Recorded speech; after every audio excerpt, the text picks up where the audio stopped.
Chapter 1, To Witness. The city had the shape of a palace and the smell of a machine shop. Fat rain slid from vented roofs and ran in greasy sheets down concrete faces. Tower blocks rose in steps like ziggurats, each tier bristling with antennae and heat exchangers. Between them, cables hung like taut clotheslines. The sky above was a permanent red-gray, a chemical lid that turned day into a long dusk. Nothing slept beneath it. Lights stuttered across wet alleys and over steel catwalks. Advertisements pulsed in waves that traveled through glass and water and skin. Everett Monk liked the weather. At 16, he had never known a clean day or a silent one. The wash of color made sense to him. The hum in the mesh of fiber and copper made sense to him. He walked with his hands in his jacket pockets and let the glow touch his face. He had just finished his required hours in the learning pods. The pod had piped in lessons that were already obsolete, delivered by a content engine that could not keep pace with what people built and sold in the corporate world. He had another reason to be happy, and it had nothing to do with the lesson feed. He was going to stand in a line. It was rare to do anything in person, let alone standing in a line. Most things arrived the instant you asked for them. Most things came through the wall slot or through your temple port. This was different. Obelisk Systems had announced a limited beta for a new alternate reality game, and the only way to join was to show up at a clinic that looked like a Baroque temple. Everett had won a slot. None of his friends had. He had the message in his digital cache and the appointment time stamped into his retinal feed. He reached the clinic and found a line that wrapped once around the block and then straightened into a tight run toward a door with a red light above it. He felt proud of the line. It was long enough that he would have a story to tell and still short enough to move. The crowd was mixed. Students in thin raincoats. Older code laborers with scarred hands. A girl who looked about his age with braided hair and a green scarf wrapped up to her eyes. Everyone watched the door to the building with clear anxiety, none of them used to personal contact outside of their small family circles. Here outside of their data bunkers they were vulnerable in ways that were considered unadvisable. A drone held station over the door and sprayed a flat mist that caught the grease rain and turned it into a fine shine. Everett shifted his weight, checked his appointment code, and listened to the soft murmur of impatience pass along the wall. When his turn came, the door slid open, the red light turned to white, and the drone pivoted away to the next person. Inside there was a long dark tunnel to the clinic that felt like the inside of a new appliance. Clean walls. Clean bench. Clean smell that tried and failed to erase the scent of rain and oil. A nurse in a transparent visor looked up from a console. "Appointment code," she said. Everett blinked to send it. The visor reflected a neat version of his face that made him look older and calmer than he felt. "You are Everett Monk," she said. "You have read and accepted the informed consent regarding the Obelisk Systems immersive beta. You understand that the product will seed a temporary implant that interfaces with your existing hardware. You consent to monitoring for the duration of the test." "Yes," Everett said. His voice came out steady. He had practiced in his head. She nodded toward a recliner. "Left arm. This will be quick." He took the seat. The recliner warmed under him. A plastic cuff tightened around his upper arm. The nurse swabbed the inside of his elbow and brought a pen-sized injector to the vein. He watched because he liked to know how things looked when they happened. "You will need 4 hours for the system to seed," she said. "When you return home, drink water and rest. Call this number if the system does not come online within 1 hour after the timer ends. If you experience persistent visual artifacts or sustained chest pain, call the number." Her tone carried the weight of repetition. She had said the same words all day. She triggered the injector. The bite of it was hardly more than a pressure. A cool sensation moved up his arm and settled like a coin under his tongue. The cuff released. The chair cooled. "That is it," she said. "Next." Everett stood. He thanked her not out of reflex but sheer will. She was already picking up a new injector. The white light above the inside door turned red as it opened to the alley. He stepped back into the rain and let the ambient heat slide around him. The line had grown longer. People stared at the door the way the last group had stared. He took the long route home. The advertising district was a stack of food stalls and counterfeit kiosks and illegal benches where people smoked green vapor from tall aluminum cans. The air smelled like pepper oil and sweet batter. A bowl shop fried something in a wok that flashed blue when it hit the pan. Everett had tried most of it at least once. He liked the act of buying something from a real hand and then eating it with a real stick. He passed 3 stalls and did not stop. His excitement had cut through his hunger. He added a block to his walk to cross a bridge that faced the tallest mega-block on his side of the river. The block had a central spine like a spine of a fish, with rooms stapled to it in neat rows. He counted the rows out of habit. He reached the far side and turned toward his building. His unit was a concrete cube with a door that opened to a single room. The wall light glowed when it sensed him. A lamp that floated by magnetic mount slid along the ceiling and came to rest over the chair he used for everything. It lit only the space around the chair and left the rest of the room in soft shadow. He liked it that way because it was all he'd ever known. The wall screen pulsed once to greet him and then went quiet. He poured stale water and drank it. He sat. The chair warmed in the way that made his back loosen. He opened his feet and fell into a stream of short clips that lasted just long enough to make him want the next one. The timer crept. He drank more water. He sent 2 messages to friends who would care about the obelisk badge under his name. He stopped himself from sending more because he wanted to say it in person, which would be a surprise in and of itself. When the timer reached 2 hours and 30 minutes, he closed the stream. He stood to stretch and set the lamp to follow him. He paced his small room. He checked the sink. He checked the floor by the bed. He did not know what he was checking, for nameless anticipation driving his actions. He was checking because he needed to move. He sat again and opened the feed. He closed it again and watched the lamp's shadow move across the concrete. At 55 minutes, shapes began to appear at the edge of his vision. He blinked and they were still there. They were thin and angular. They slid in and out of focus. They resembled characters without belonging to any alphabet he knew.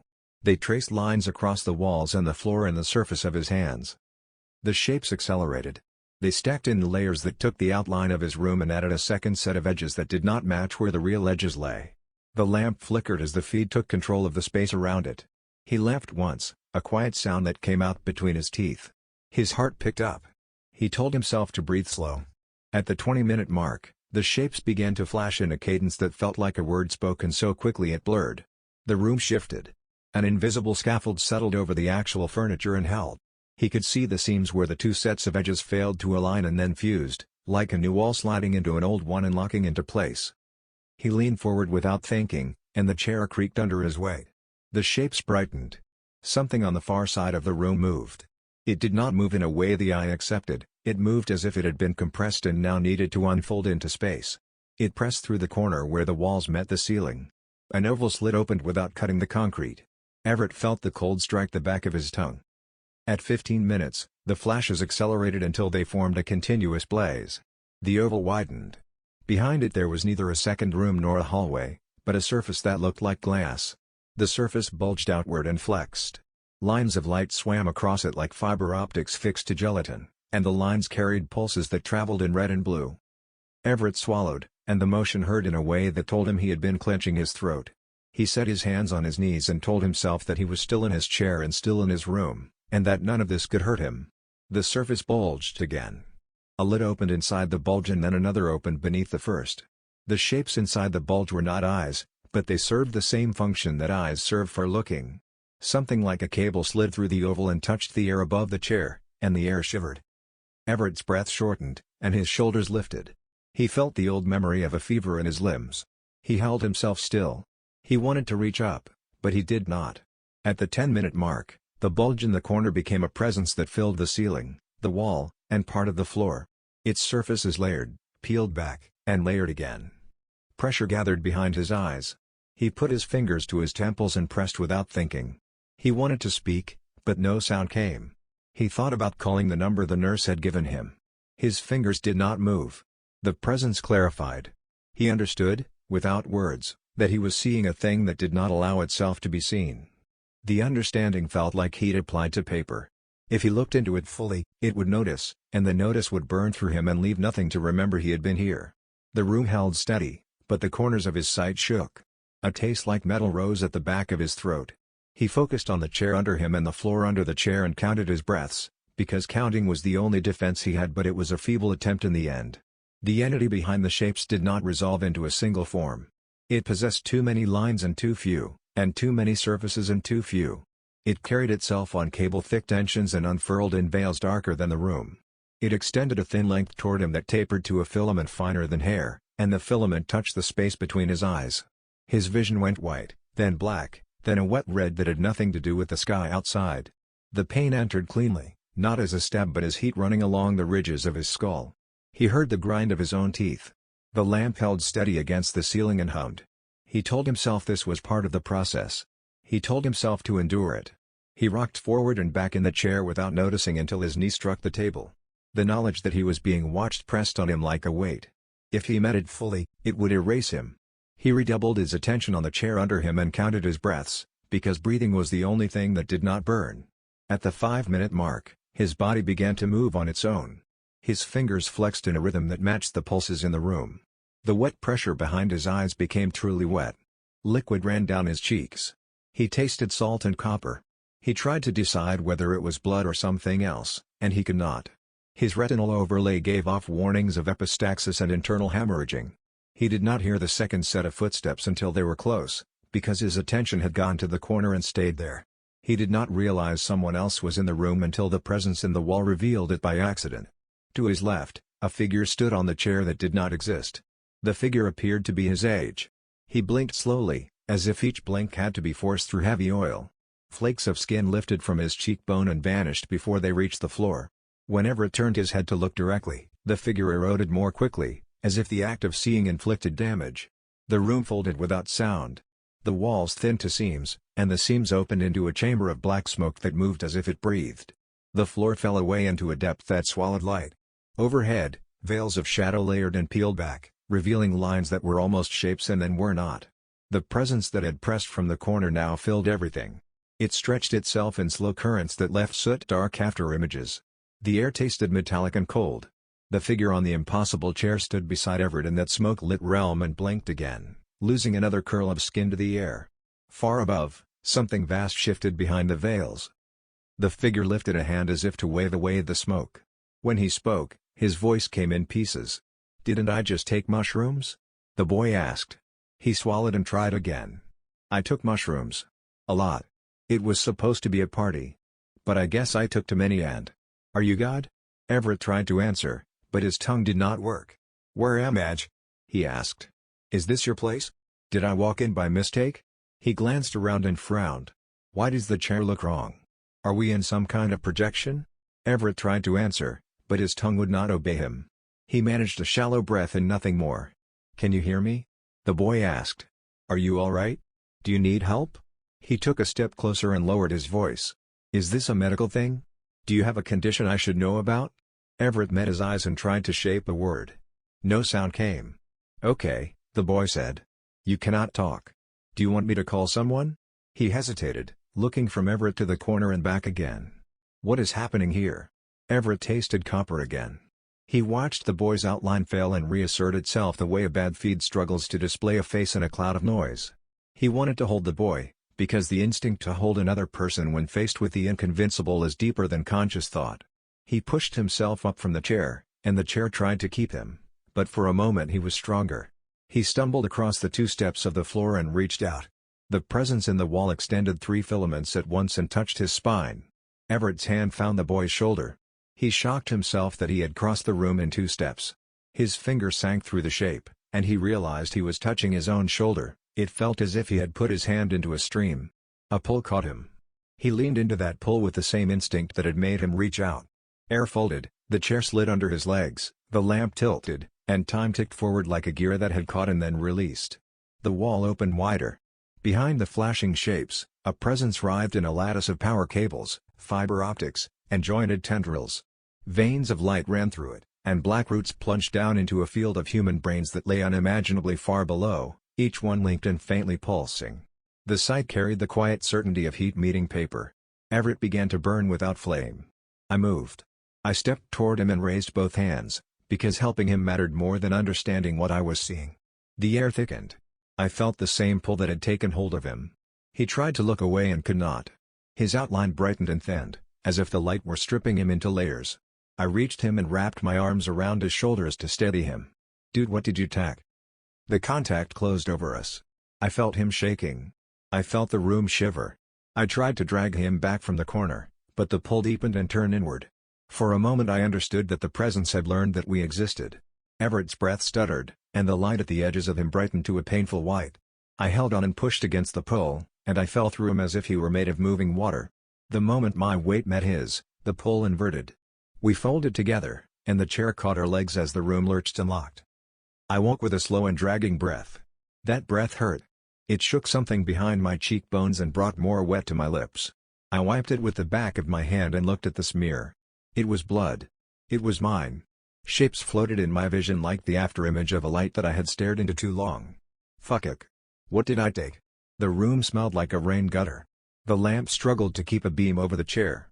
A server sat in the corner. Cables ran through it the way veins run through a hand. The cables lit in sequence. Pulses traveled out of the corner and into the city along paths I could not see. I knew they went to towers and then to other towers. That was how all servers worked. "Everett?" I said, asking for the other boy. "Dude, where are we? Wait, do you need help?" I paused, no response. The name was on my tongue. It belonged to the boy, to this room, and to this chair. His memories lay beneath mine. I knew his walk, the layout of the building, the elevator's falter between floors, and even his small family unit. Family unit? What the fuck is a family unit? I asked the question to the air, but it was obvious. The knowledge settled alongside my own and awaited my decision. I pressed my palms to my eyes and chased the sigils there.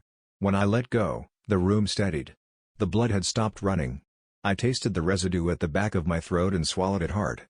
I stood, and it seemed the chair held my weight for an extra half second. I shook out my hands. My fingers tingled, then settled. The office light outside the window caught the edge of the server. It looked like plain air around it, and it looked like nothing had happened.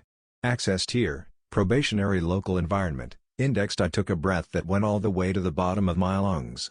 I looked at the door. I looked at the lack of a window. I looked at the lamp and the table and the sink and the small shelf with a cup that had a crack in it and a piece of tape holding the crack shut. Everett had fixed it because he couldn't afford the new model. A message appeared in the space above the table, pale and neat. "Welcome to the Tropaeum X Craniocognition Eyes, candidate. Your session has begun. Please add to the pile. Compliance with local law remains your responsibility. You will not receive further safety notices. Proceed at your own risk." The text dissolved, and a second line appeared in its place. Assignment, 0 objective, present at the East River intake within 1 o'clock. Penalty, degradation. The timer under the objective began to count down. It looked like any other MMO or game timer. I watched it for 3 seconds and then looked away. "What the actual fuck is going on?" I exclaimed to the empty room that I knew was empty. I went to the sink and splashed water on my face. The water came out with a metallic taste, which was nothing like I was used to from a tap. The cold helped. I wiped my face with the hem of my shirt and let the fabric cling to the skin beneath my eyes where the blood had dried. The mirror over the sink showed a boy with a straight nose and a mouth that was not my own. The eyes were mine and his at once, and the red rims made them look bright. "Everett," I said again, and watched his mouth shape the name. I checked the door. The hall beyond was silent in the way that indicates everyone is home and absorbed by their data bunkers. I checked the window in the hall. Ground level was as sparse as always. Nothing and no one was coming. But in my shroom-induced state, paranoia seemed like a really rational thing to have. I shut the door and leaned my forehead against the cool metal until the tremor in my hands eased. The lock did not matter in a building where most people never left their rooms, but I clicked it closed nonetheless. The room was as I had left it. The floating lamp tracked to my position and dropped a soft circle of light over only exactly what was needed. While the concrete that still held a thin puddle of blood. It had gone glossy and tacky at the edges. The color looked wrong under the lamp, too bright and too flat. I stepped gingerly around it. I tried to count my breaths, but that only pulled me back into the loop I had been stuck in since the fall into Everett, 16 or 17, Terra or Earth, Everett or I? My heart raced as if the timer behind my eyes had tied a line to it and pulled, and the facts did not help that anxiety. "I am 17, I said, because saying it aloud might bring me back from the trip. "From Earth." I swallowed. The word Terra rose uninvited, the building, the river, the clinic, the feed. Everett had called it Terra with the same ease that I had said Earth my entire life. Both felt real, and both felt like names for the same world seen through different panes of glass. But even then I knew there were massive glaring differences. "I am 16, I said, and I heard how the word dragged. I rubbed my eyes with the palm of my hands and forced my attention onto the room, the chair, the lamp, and the cup with tape along its crack that Everett had kept because he could not afford to throw things away. Blood stained the floor where someone had stood as I stood. My blood. Memory pushed back in. White pain when the thing in the corner looked straight through us. When I tried to face that moment, he'd split the back of my skull and dropped me to my knees. "Stop," I said. The words scraped out of my throat like grit on sandpaper. "Stop." The words came unbidden. "Now stop. Stop. Stop." I pushed myself upright in stages and let the lamp widen its circle. The puddle had cooled by 1 degree. I knew that because the overlay in my vision reported it when I allowed it to appear. I did not have to gesture or speak. Everett's rental feed sat beneath my thoughts and waited to be used, and when I thought about windows, they appeared and showed artificial scenes on the walls. Access tier, probationary assignment, 0, time remaining, 0:43 and 27 seconds. The font was a red that looked like dried lacquer. The letter forms had a geometry that reminded me of the old cipher notes I had read in translation by a Renaissance magician whose journals were more math than prayer. The way the tails crossed and the dots stood off the line made my skin recognize it before my mind did. It felt like a sigil. It looked like a command that would continue to exist if every screen in the city went dark. Degradation, I said. The word did not explain itself. The small help icon that pulsed at the edge of the panel simply read treated or regarded with contempt or disrespect. I tasted bile and swallowed hard to send it back where it came from. I dry heaved once, and the act left the shallow muscles under my ribs sore. I wanted to sit. I wanted to close my eyes for 3 minutes and then decide what to do next. The timer cut that thought off. I forced my feet out of my shoes and then back into them to reset the feel of the floor beneath me. It didn't help. I wiped my palms on the thighs of Everett's pants. I was not Everett. I was also Everett. The combined weight of that thought could have pinned me. Assignment, 0, time remaining, 0:32 and 51 seconds. Move. I opened the door and stepped into the hall. The silence hit me the same way it had the first time. You do not notice how much noise your world makes until you stand in a place where everyone has sunk inside their screens, their headsets, and their locked doors. My feed decided it was a good time to sell me a mood. A track spun up in the sideband of my hearing. The first bar carrying the broken synth line sounded like that one that had been fashionable in every street reel I could remember. I let it play low. The beat settled my steps into a steady pace, which helped more than I expected. I almost wanted to thank the algorithm, but I kept walking. The stairwell smelled of piss-wet concrete and old smoke. Grease rain blew in through the vertical slot that opened to the air and painted a dark line on each landing. I took them down with a care that betrayed my frayed nerves. My body wanted to move faster, but my balance did not belong to me yet. The tendon at the back of Everett's knees tightened too soon, and the muscles along his shins fluttered when I asked for more than a walk.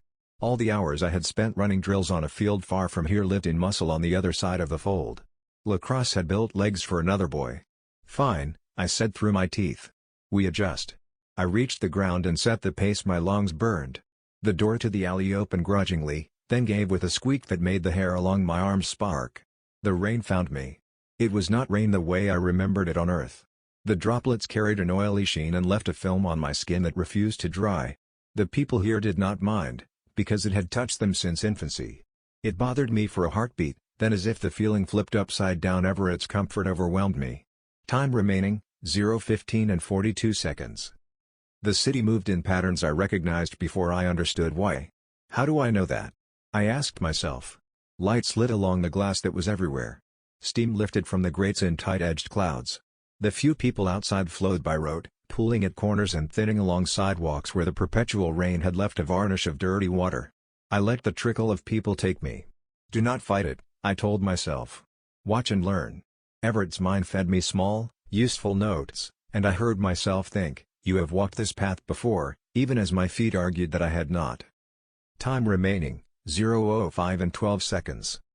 The timer sat at the top of my retained HUD and refused to hide, a red stain unlike the surrounding UI. I stopped at the curb and let the city and my body breathe around me. Everything was new and familiar at once. The towers wore faces I almost recognized, and the sidewalks held a rhythm my body remembered yet I had never walked them. I took the turn that made sense and pressed on. My shirt clung to my spine, and greasy water dripped from my cuffs.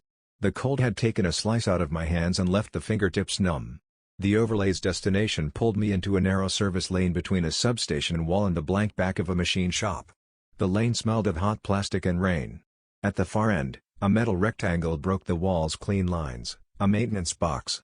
The sigils that had haunted the corner of my vision since the clinic slid into focus and gathered around it like iron filings drawn to a magnet.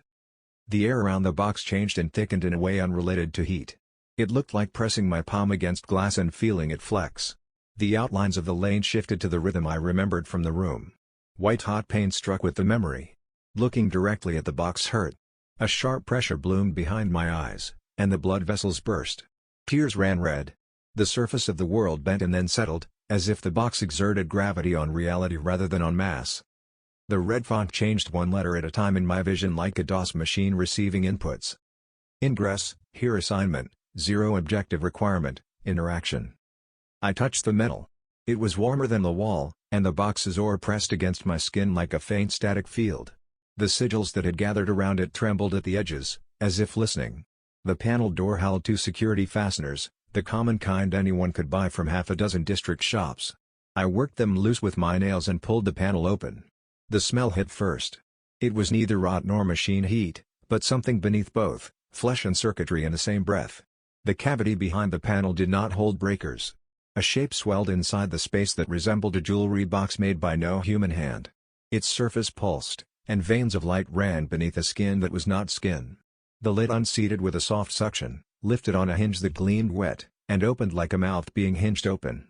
Inside, 3 small ampules stood in a row on a shelf that grew directly from the living surface, each one seated in its recess as if it had sprouted there like a tooth. Thin threads of clear fluid stretched and snapped between the lid and the lip of the box. The ampules trembled. Time remaining, 0:01 and 7 seconds. I did not know what the penalty would be, and I had run out of time to consider it. I reached in and took the first ampule. The flesh box twitched around the recess and then steadied. The glass was warm. It had a weight that felt correct for what it was. The mark on its side flashed once and then quieted. Just under a minute remained. The timer did not blink. The ampules were not identical. Each carried a mark etched into the glass with red linework that matched the forms still dancing in my sight. I plucked it with a snap from its flesh pedestal. The 3 choices the box presented. Gnosis crown, harrow, its sigil formed a hollow ring with a smaller ring nested inside and a single vertical stroke piercing both, like a keyhole rendered in circles. Gnosis crown, sextant, its sigil outlined a simple 3-point constellation, clean and unadorned, the bare geometry of rule. Gnosis crown, mirror, its sigil shifted as I looked, resolving into a smooth oval bounded by a thin rim, then bending back on itself as if reflecting the gaze that tried to fix it. The box pulsed once more, as if in relief. The recesses sealed themselves with a film that ran like new skin across a cut. Assignment, 0, complete reward, 3 crown ampules, Stage 1 advisory, choose wisely. All gnosis has consequences. The timer dissolved, and a second counter rose in its place without a label. It ticked upward at the same steady pace. I slid the ampules into the inner pocket where I had felt the edge of the clinic card earlier. They fit as if the pocket had been made for them. Their warmth bled through the fabric and rested against my ribs. My breath came in short pulls. I stepped back and shut the panel. The fasteners turned under my fingers and clicked into place. Now that I was no longer on the clock, the world rushed in at once. "What?" I said, and the word came out as a laugh that did not know whether it was humor or fear. "What the fuck is this?" The rain thickened for a moment and drew a curtain between me and the street, hiding the passing figures and the dipped headlights. I leaned against the wall and let the concrete hold me while I listened to the layered sounds the city makes. It was so quiet. The power lines sang at a frequency just below pain. Water ran in the sills. A distant siren rose, fell, and rose again. The feed in my ear tried to introduce a vocalist, and I cut it with a thought. I wanted to hear the real noise. I gingerly opened the overlay. Accessed here, initiate utility slot, unlocked new objective, pending. I watched the line that said pending, and it did not change. I checked the corner of the lane, no one had followed me. No one watched from a window with a phone in hand. It seemed the city did not care about what I had done. I pushed off the wall and waited until the sense that my knees might fold passed. The warmth of the ampules stayed steady. My heart settled into a pace as close to calm as it was going to get. My hands stopped shaking. The photopsia faded by degrees, and the red points that had speckled my vision drifted to the edges and went out. "Choose wisely," I said, repeating the advisory in a quiet voice. "Choose what? Where am I? What is this world? Did I do the right thing? I mean, how bad is degradation? I had just moved because I was ordered to, but what had actually happened? If this was a trip, those weren't mushrooms. I had expected to feel clean relief when the numbers stopped chasing me. Instead I felt an emptiness that was hard to explain. The rain turned the street into a ribbon of glass that tugged at the soles of my shoes. I kept my head down and let the hood take the wet, because looking up made the new sigils in my sight start to blink. The timer had stopped being threatening and had become a clock that counted up with the same indifference as a pulse on a hospital monitor. What should I do? What is there to do? Home made sense in a simple way. Everett would have gone home. This world wasn't like Earth. Entertainment had folded itself over most people's lives like a blanket. People stayed inside their rooms and inside their feeds, and the result was a silence sharper than any city should have. Those who no longer needed bodies had laid them down and let a corporation keep them fed and clean while their minds remained in a place that did not leak. That privilege belonged to the wealthy, or it appeared as a clause in a contract if you worked for the right logo. 17 names ran most of the world, and the rest of us threaded our days through the gaps. I understood it because Everett understood it. Accepting the rules keeps the tension down. Questioning them brings on that anxious buzz in the air and in my teeth. This wasn't a world of fair and equal outcomes, and Everett knew it in his gut. It felt like being in trouble with the cops at a house party, but way worse. I told myself to keep walking. I fixed on the next landmark, then the next, a vending alcove with a cracked screen, a green door locked from the inside, a drain with a broken grate where water pooled and made a dull, constant sound. My skin had started to blister where the rim of Everett's shoes rubbed the same spot with each step. The shoes were thick rubbery things like holeless Crocs mixed with clown shoes. The feed cut the music and replaced it with a soft chime that pulsed twice. An icon appeared in front of the timer and settled in place. Incoming call, Obelisk Systems Help Service, auth, preceded, accept, decline. I looked at the icon while the rain traced a line down my cheek and into my collar. It took me a second to even understand what it was. A call, and Everett's memory supplied the link. The nurse had given a card, the card had a number, and this number matched it. I accepted. A profile image resolved into a woman in a headset that wrapped over her hair. The backdrop behind her was a blurred field of white desks and white lights. Her smile reached her eyes without changing them. "Hello," she said. "Do I have the pleasure of speaking with Everett Monk?" The woman's sing-song tone was warm and welcoming. Inwardly I wondered what this could be about. Wasn't this a helpline? They are not supposed to call you. Outwardly, her good mood and politeness pulled me into a reflexive reply. "Why, yes. This is Everett." Even my voice betrayed my doubt. If she noticed, she gave no sign. "Excellent. It is good to hear from you." Her enthusiasm felt slightly off. She continued, "Our internal sensors show your system coming online, and not only that. You are out and about." Something about that struck me as wrong. "Yes. I am." She broke in again almost immediately. "That is wonderful news. We at Obelisk are very curious about your experience. Can you tell us about your timer and assignment 0? Your feedback is invaluable to our technicians. Shouldn't they know that already? If it is their program, they would know level 1. My silence stretched, and she filled it. "For example, would you kindly tell us about your timer? How much time remains?" That was not good. They should definitely know. It is over?" I knew as I said it that I had chosen the wrong answer. She paused for the first time, as if she had finally taken a breath. Her next question sent a chill down my spine. "Valued tester, where are you right now?" I had assumed they knew I was outside from tracking. If they did not know where I was, it meant they had only checked my apartment. Fuck, that was very bad. She kept speaking, but my ears had started to ring. The sound filled my skull and pressed it tight around my thoughts. She asked again. The words slid. I could not make sense of them. I found the command to end the call and fumbled it because my mind did not want to obey. Call ended, location share request, denied. The icon vanished. The rain kept falling. My ear still held the phantom pressure of the conversation, like the afterfeel of a headset after a long call. The call returned inside the block window as a vibration at the edge of my vision. The feed tried 3 times in 6 steps. Incoming call, Obelisk Systems Help Service. Incoming call, Obelisk Systems Help Service. Incoming call, Obelisk Systems Help Service. I disabled the entire voice channel and then cut the alert layer that handles calls. Silence took 3 heartbeats to settle. It felt like walking into a room after switching off a fan you had not realized was loud until it stopped. Relief softened my knees. I set my hand on the wall and let the grit in the paint bite my palm. My skin was so soft. I was exhausted, wet, and unable to go home safely. Paranoia set in as I walked. I expected corporate enforcers to step out of doorways and swarm me like bees on an invading hornet. I stumbled through blocks even Everett did not know, a winded maze of cable-hung doors and narrow alleys. Just as the shock began to fade and I let myself believe I might be safe, a figure separated itself from the darkness behind me. I did not look directly, because anxiety had my nerves lit. Instead I watched a reflection in a cracked panel to my right. The reflection showed a man in a street cloak the color of wet asphalt. He did not hurry or slow. He adjusted each small decision to keep the same distance. I crossed to the opposite side of the street where the curb had broken and water had pooled in a slick that reflected the red glowing in every window. He did not cross.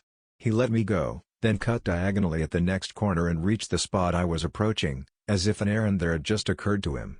Fuck it. The man was fitter and more prepared than I was. I tested him with 2 quick turns through a wet row of bins and a shallow flight of steps that ended in a fenced courtyard. He adjusted for both without looking down. I cut into a narrower lane and slid on the grease that rides on top of the rain here. I tried the trick where you stop short and let the follower overrun you. He did not overrun me. He slowed 1 pace when I slowed down. The sound of my breathing crowded my ears. The timer in my sight climbed impassively, ticking away. My thoughts moved ahead of my feet and showed me outcomes born from too many action flicks. Would he torture me? Kill me? Drag me back kicking and screaming to be vivisected? Lose him, I said through my teeth. Just lose him. I ran. My legs had enough for 1 good sprint, but only because my mind forced it out of them with adrenaline spikes. The lane narrowed and dipped. Light from a high sign cut across the wet stone and slid away. I took the next turn and then the next. I skipped a step when a loose panel shifted under my foot and barely kept moving. God damn it, Everett's body was clumsy. Did he never hear of exercise? The man behind me lengthened his stride. The sound reached me through the rain. I braced for his hand to catch my hood, wrench it back, and drop me onto the knee I had already bruised. I braced for a moment of false kindness followed by something worse. I prepared for the bang followed by the end and silence. I rehearsed a dozen endings, and none of them came. He spoke. Got you, boy. The words came to him easily. His hand did not take my hood.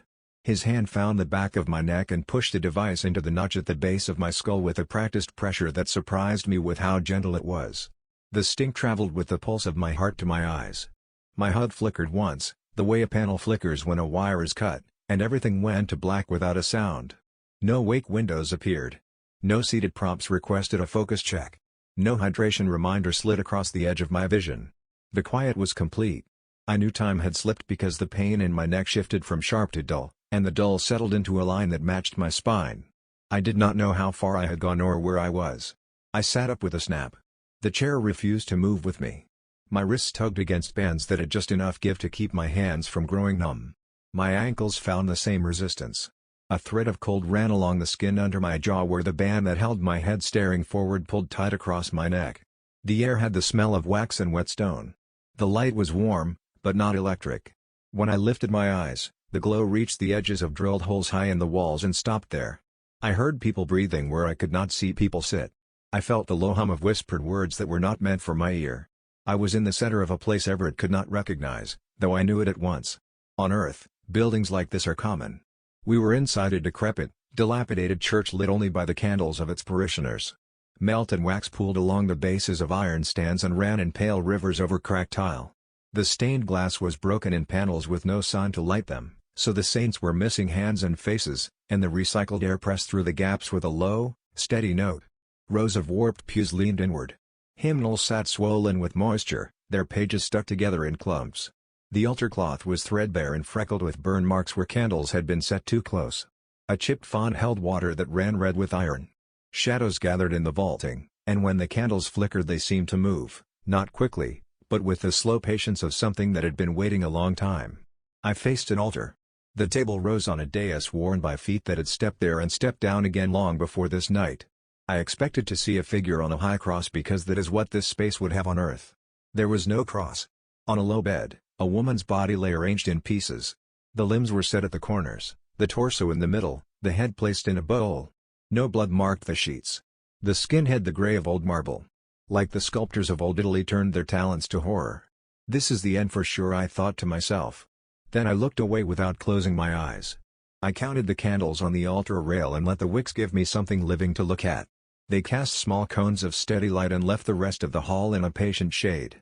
Footsteps sounded behind me, clear on the old stone, toe to heel without hesitation. The man entered my sight on the left and took his time crossing to the center. He had gray hair and a face carved into planes by long work and long weather. He wore a garment that belonged to a wizard. It fell straight and did not bear color, only black and white.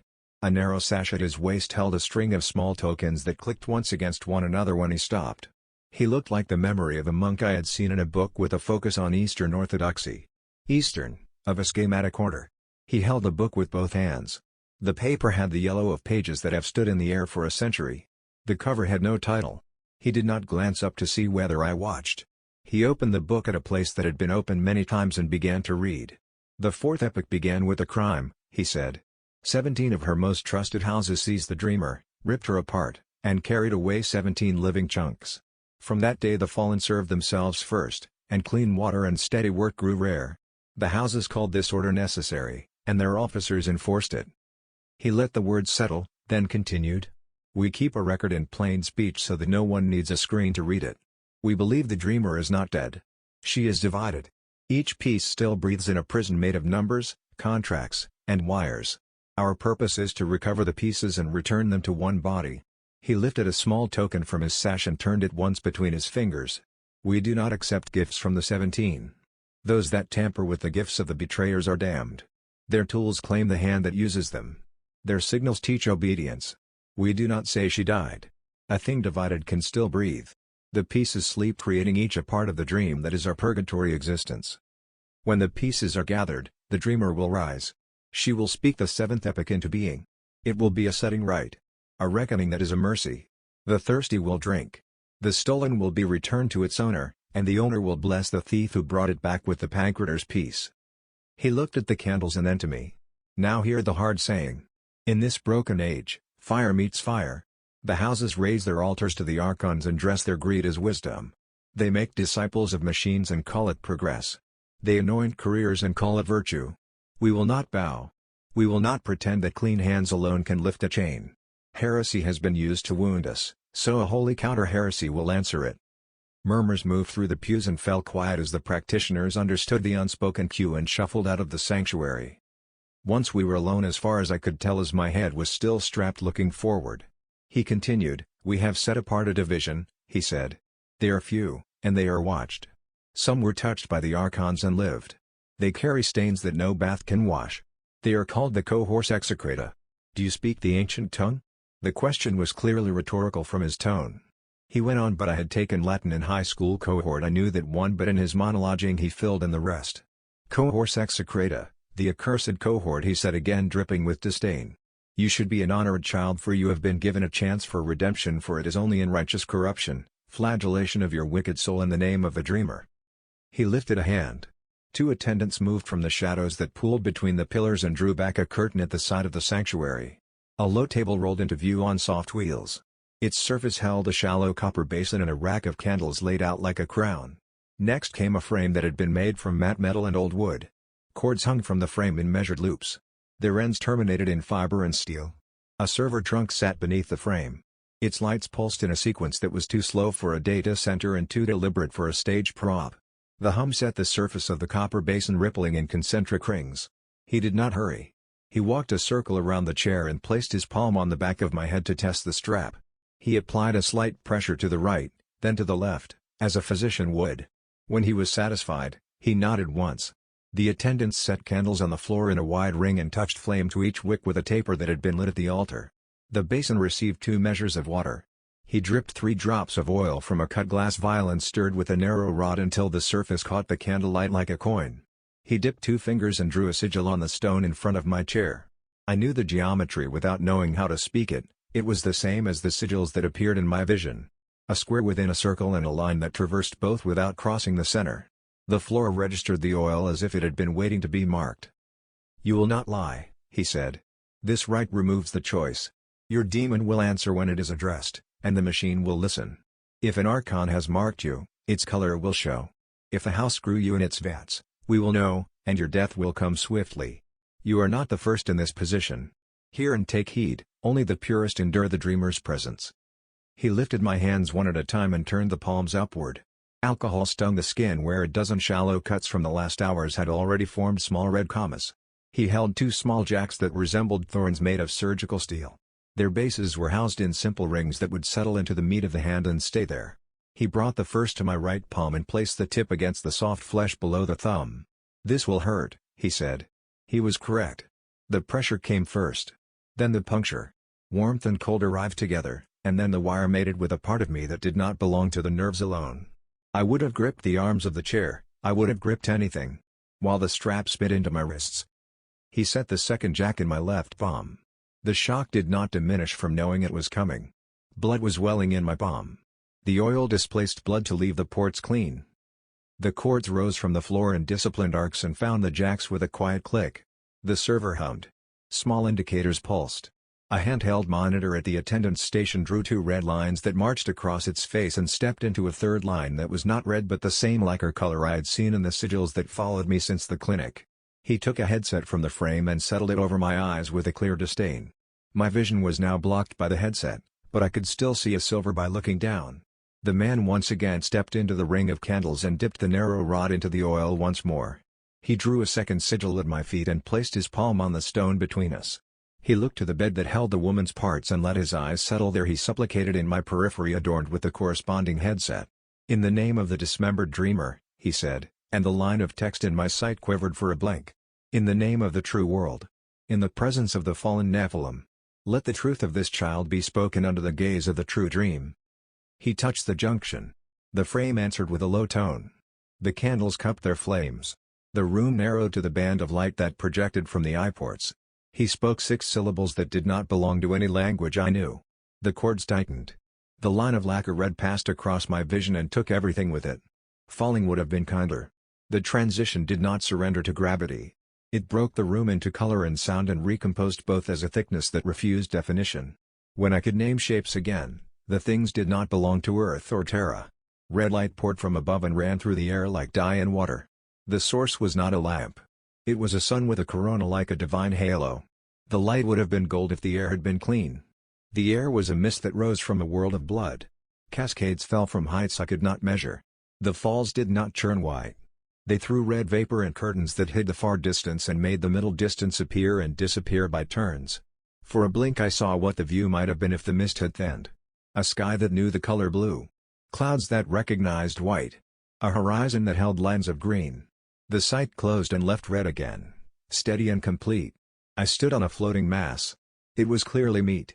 Far off to the left, another chunk the size of a skyscraper erupted from the blood ocean below. It bled from 3 massive rents like claw marks. The blood fell in geysers into the blood below. I did not look down for long. The smell of iron reached up, heavy and precise.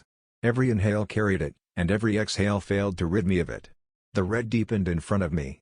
The man from the church walked out of the falling blood, the way a swimmer walks out of an indoor pool with water slicking his hair flat and rivulets running along his forearms. He did not shake his hands. He did not wipe his face. He stepped to the edge of the mass that held me and stopped where my balance would fail if I retreated. "You cannot resist here," he said, though I could not see his mouth move. "You will not lie here. I will ask, and the thing inside you will tell. Listen to your answers." He took one more step, and the light behind him turned white. The space between us vanished. He stepped into me. The word is not exact, but it is the closest our language offers. He crossed my skin as if there were no skin to cross.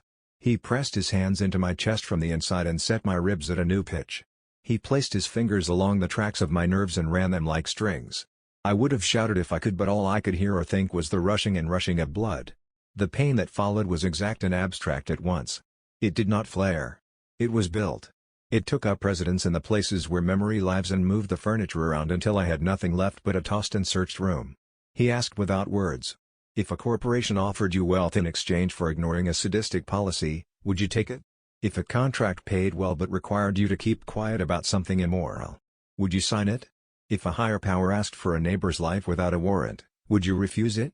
If telling the truth would cost you your position, would you still tell it? If you learned your goals hurt people you would never meet, would you enjoy that?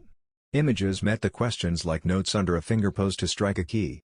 A promotion letter glowed on the screen, and the paper was not paper. It breathed.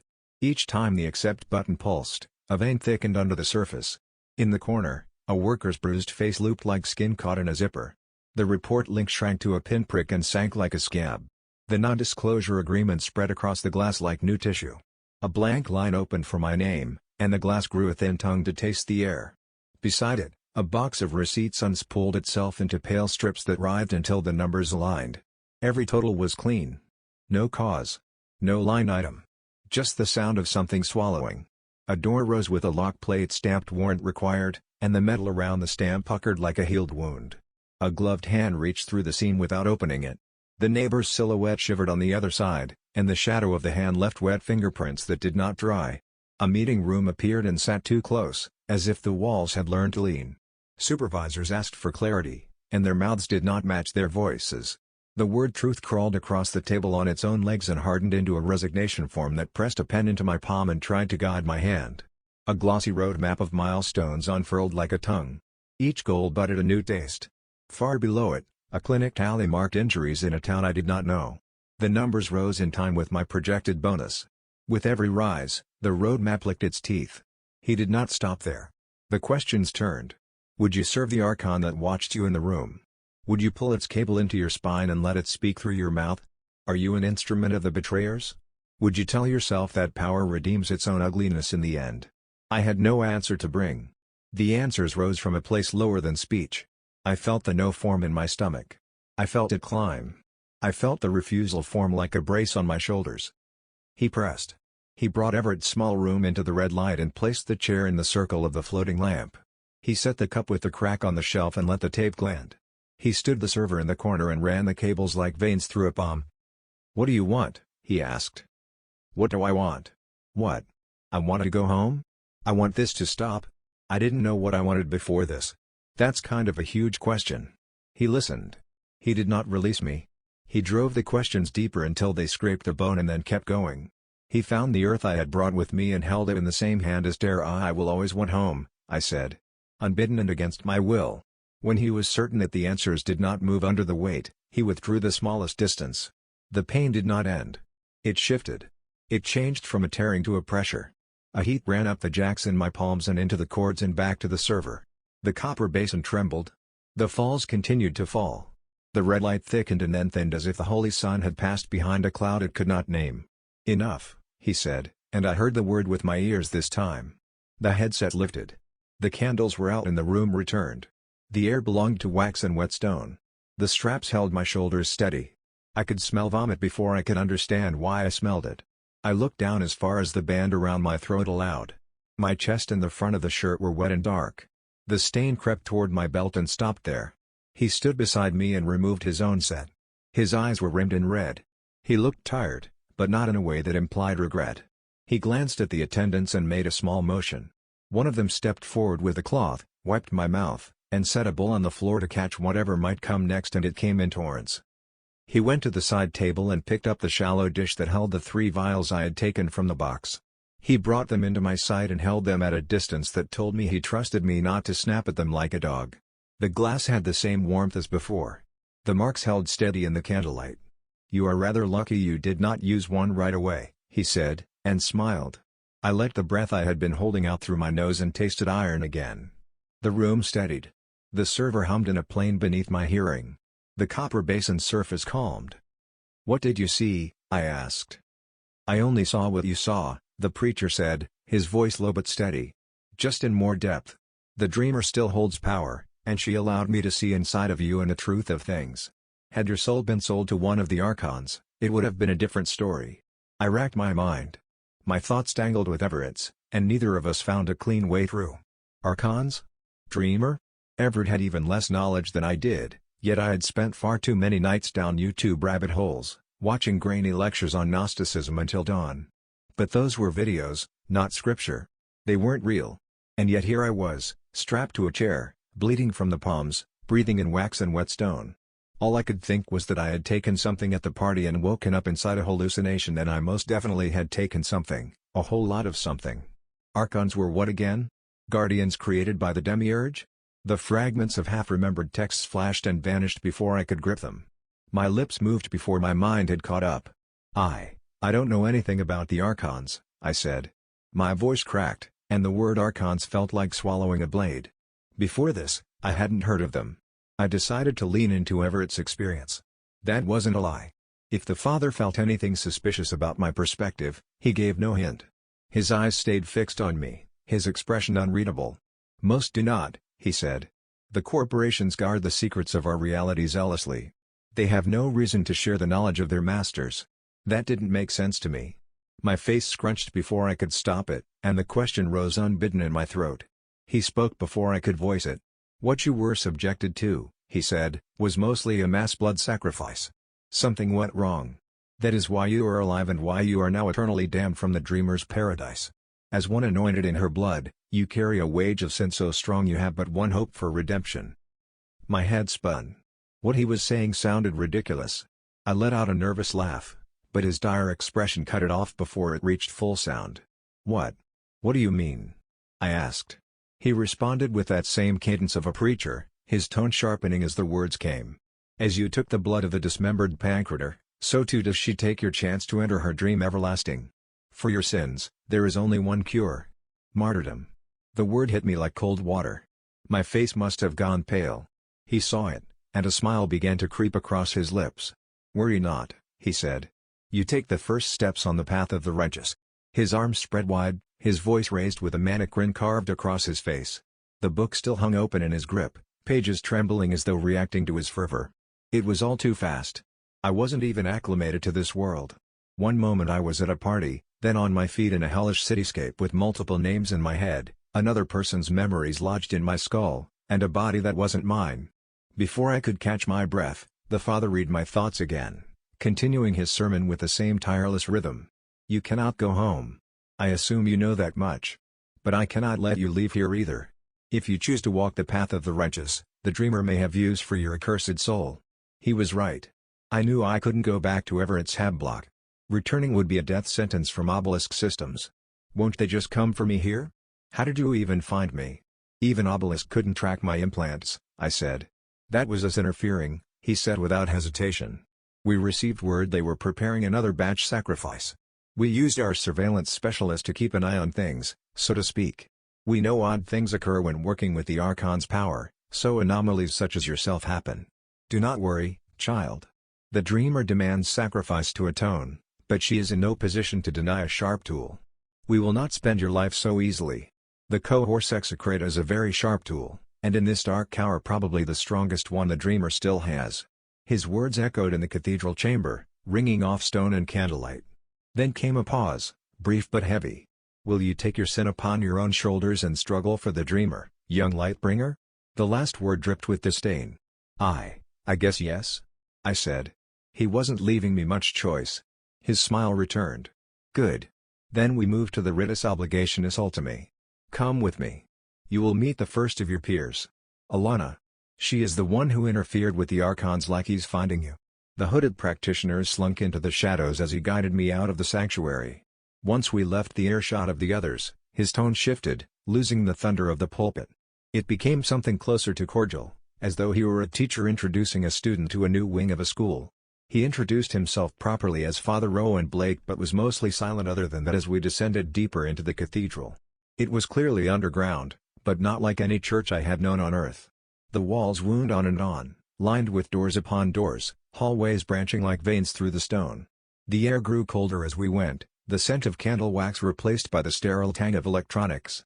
My footsteps echoed against tile and metal in a way that did not belong to any sacred space. We ended up deep in the bowels of the church, in a chamber unlike the sanctuary above. Servers and cooling systems filled the room with their low, unbroken hum. Wires and cords ran into the center where a basin, like an old bathtub, sat half in shadow. Something dangled above it in the dark, swaying with a slow, mechanical rhythm. My stomach tightened. The edges of my vision wavered. Father Rowan flicked a switch, and the light came on. I nearly doubled over and vomited. Alana was suspended in the liquid by wires descending from the ceiling. She was as much machine as she was person. Sigils ordained every surface, pulsing faintly as though breathing with her. Her long hair floated around her head in dark strands. She had no limbs. Where arms and legs should have been, wire-bundled prosthetics connected into her torso. The implants that had replaced her eyes glowed a deep, unnatural red, fused into her skull with a seamlessness that defied surgery. The tech and biology were not simply attached. They had grown into each other. I heard a voice ring inside my head, clear and sharp as a notification without sound. It came from the now-defunct bioports along my spine.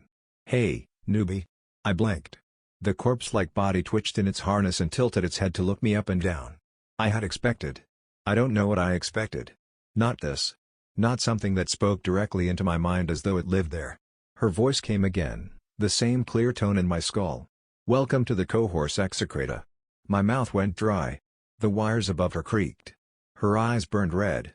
The sigils on the walls brightened a shade and then dimmed, as though acknowledging my presence. I could not tell if she was smiling or if the movement of her face was just another reflex of machine and flesh. Father Rowan stood behind me, his hands folded, watching. The room hummed with power, low and steady. I realized the basin was not just liquid. It was something thicker, a suspension medium, its surface disturbed only by the faint currents from her cables. Alana's voice shifted in tone, a faint edge of amusement now brushing the words. "You look like you just fell out of a bad dream." I swallowed hard, but no sound came out.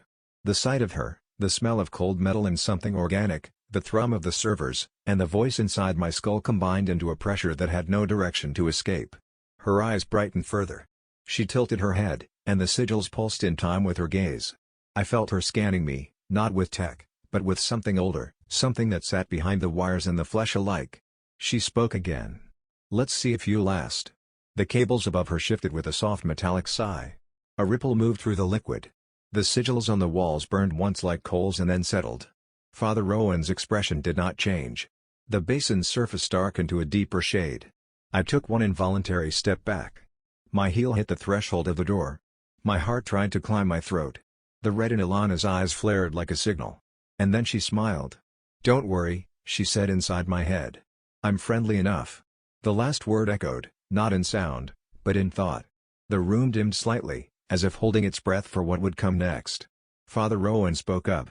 "Alana here is an anointed like you. She was created by the Domus Libidinus, as you were created by the Domus Medui. She is the furthest along the noetic path in our cell of the Order.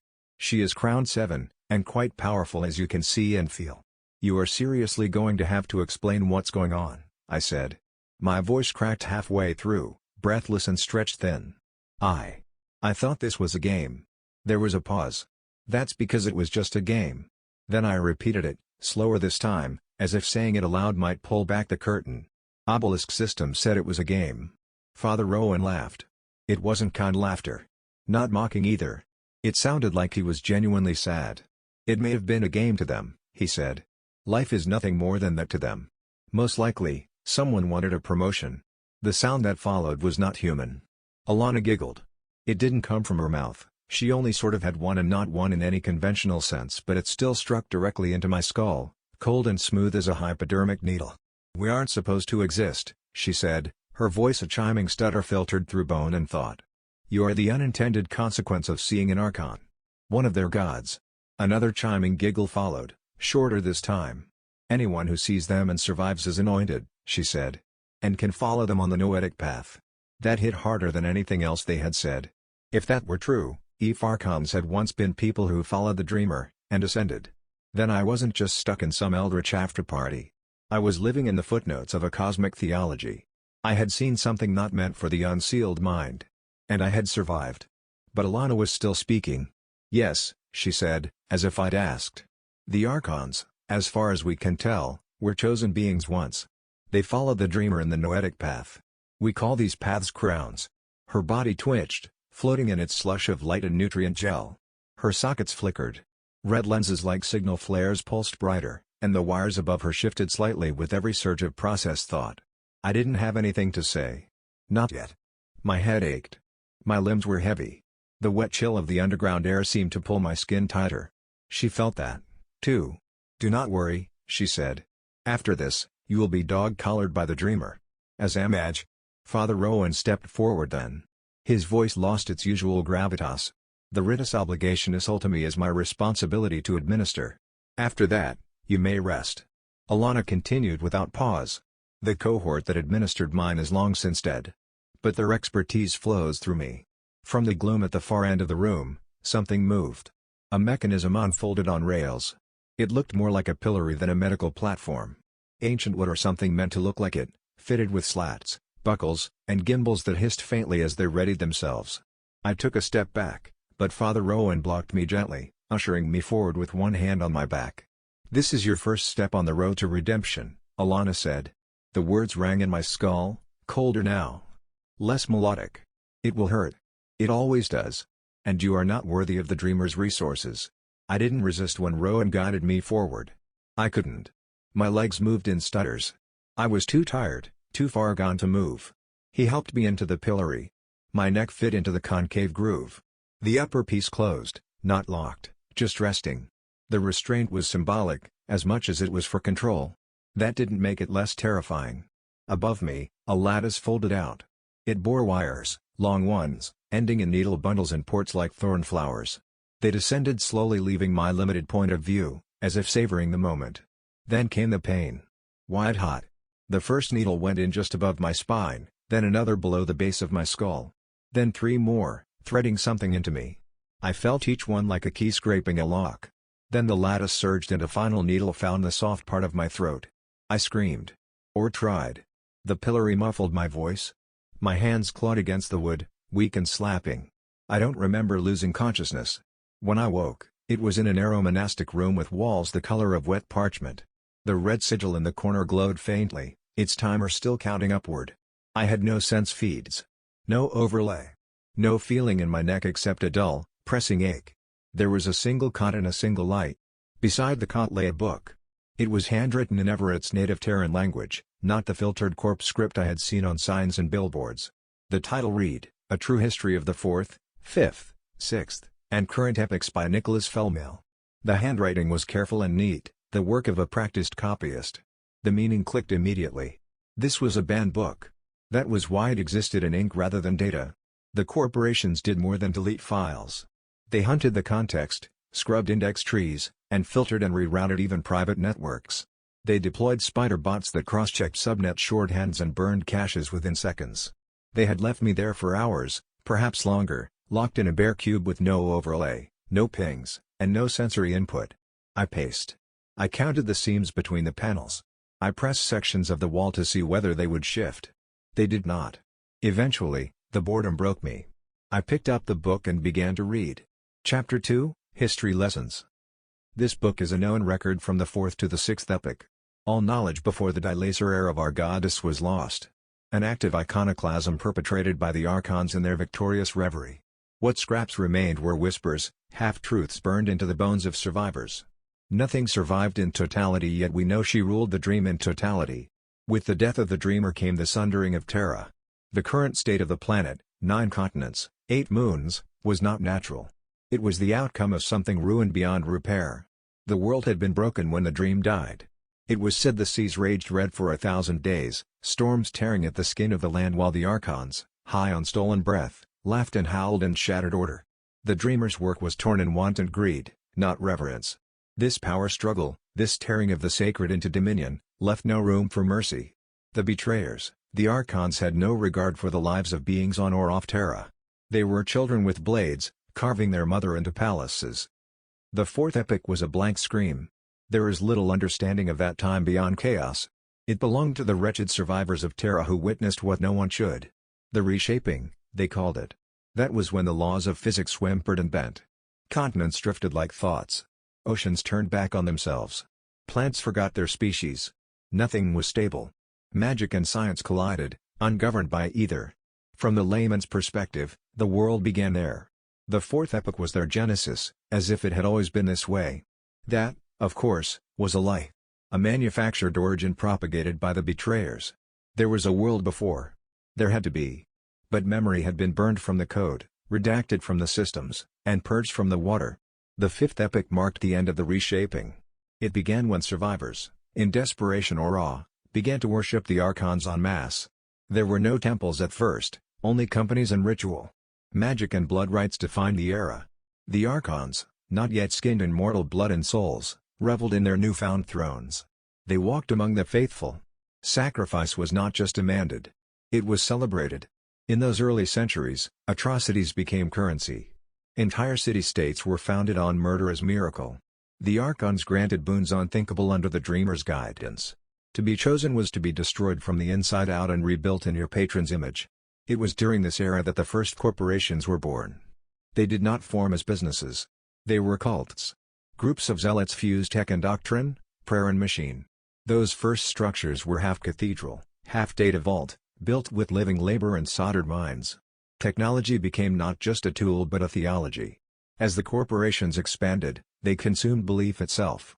Media, networked devotion, perpetual spectacle, these replaced prayer. Worship was streamlined. Terror was monetized.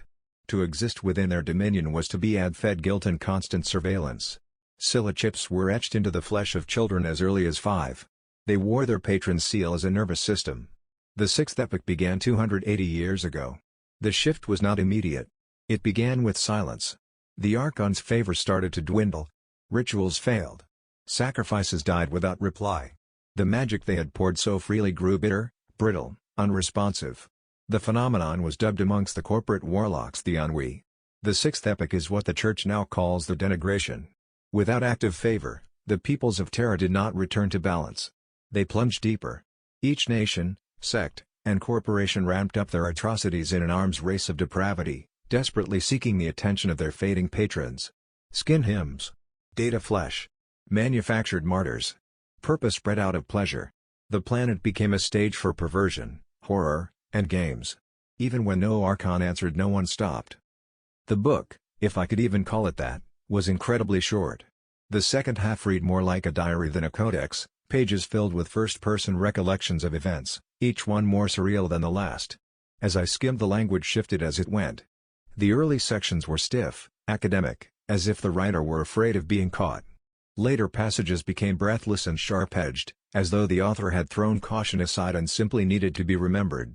I had just started a section marked 6E-189, the Martyrs of Otella, when the knock came. I jumped. The sound cracked through the silence like a gunshot. I hadn't heard a single voice since waking in the monastic cell. No vents hissing, no sense feed hum, no digital ping or crawl. Just the soft rustle of my own movement, the scratch of the book's hand-penned pages, and now this. A knock. Followed by a muffled voice. "You up?" The voice was low and rough. I froze with my fingers still on the page. It didn't sound like Father Rowan or Alana. It wasn't filtered, and it wasn't coming through my skull. Another knock. I stood, legs stiff, and approached the door. The panel didn't slide open automatically. There was no biometric reader or handle. Just a pressure plate.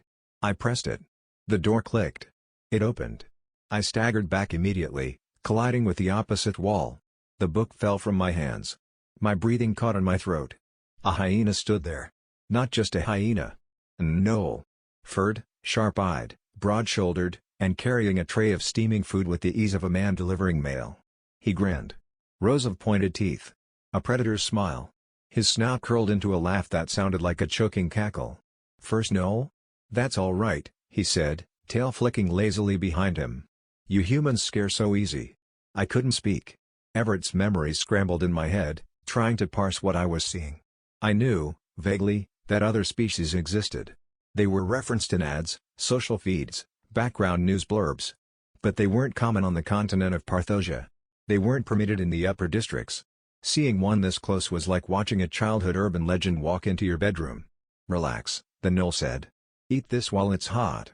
You need to heal. Tomorrow you start for real. You'll want to feel better." He stepped forward and set the tray on the floor, careful and deliberate. Then he turned, his long tail flicking once more, and stepped out. The door sealed behind him with a quiet hiss. I stayed pressed to the wall. A full minute passed before I moved. The food smelled incredible. I approached slowly, half expecting the tray to vanish like a hallucination. But it stayed. Real and solid and warm. A bowl of stew, thick with roots and meat. Something like potatoes, but not quite. Flatbread tucked along the edge of the tray. A metal cup of water. My stomach roared. It wasn't even a decision. The hunger snapped my thoughts in half. Everett's memories reared again, clashing with my own. In the hab blocks, meals came from dispensers, proportion, nutrient-balanced, flavorless to the point of nausea. You ate what you were given, and you never asked for more. Everything was processed to avoid sensory overstimulation. This meal was the opposite. It was spice and heat and richness. It filled the room with scent. I fell to my knees and picked up the bowl. The first bite scalded my tongue. I didn't care. I devoured the rest with shaking hands. Stew clung to my lips and ran down my wrist. I tore into the bread and soaked up every drop. My body, or Everett's, craved it.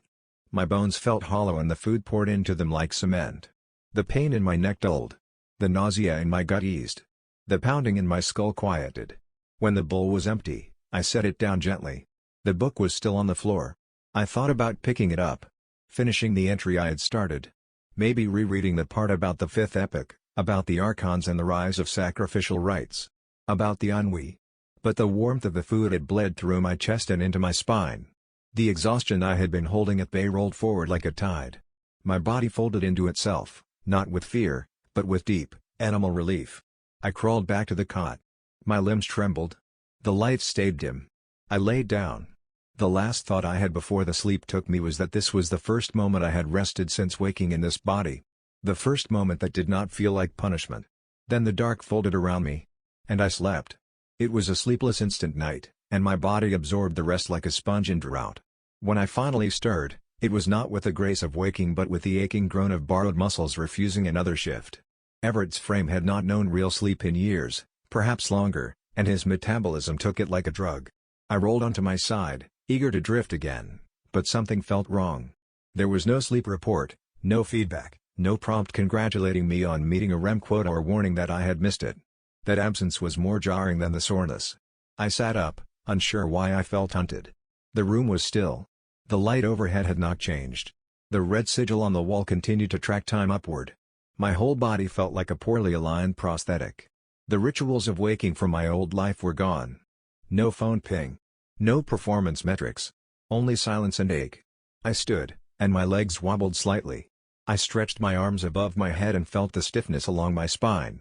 Then the joints in my hips, knees, and shoulders eased back into place, like a machine settling after calibration. No sense pretending the day hadn't begun. I defaulted to a lacrosse stretch routine.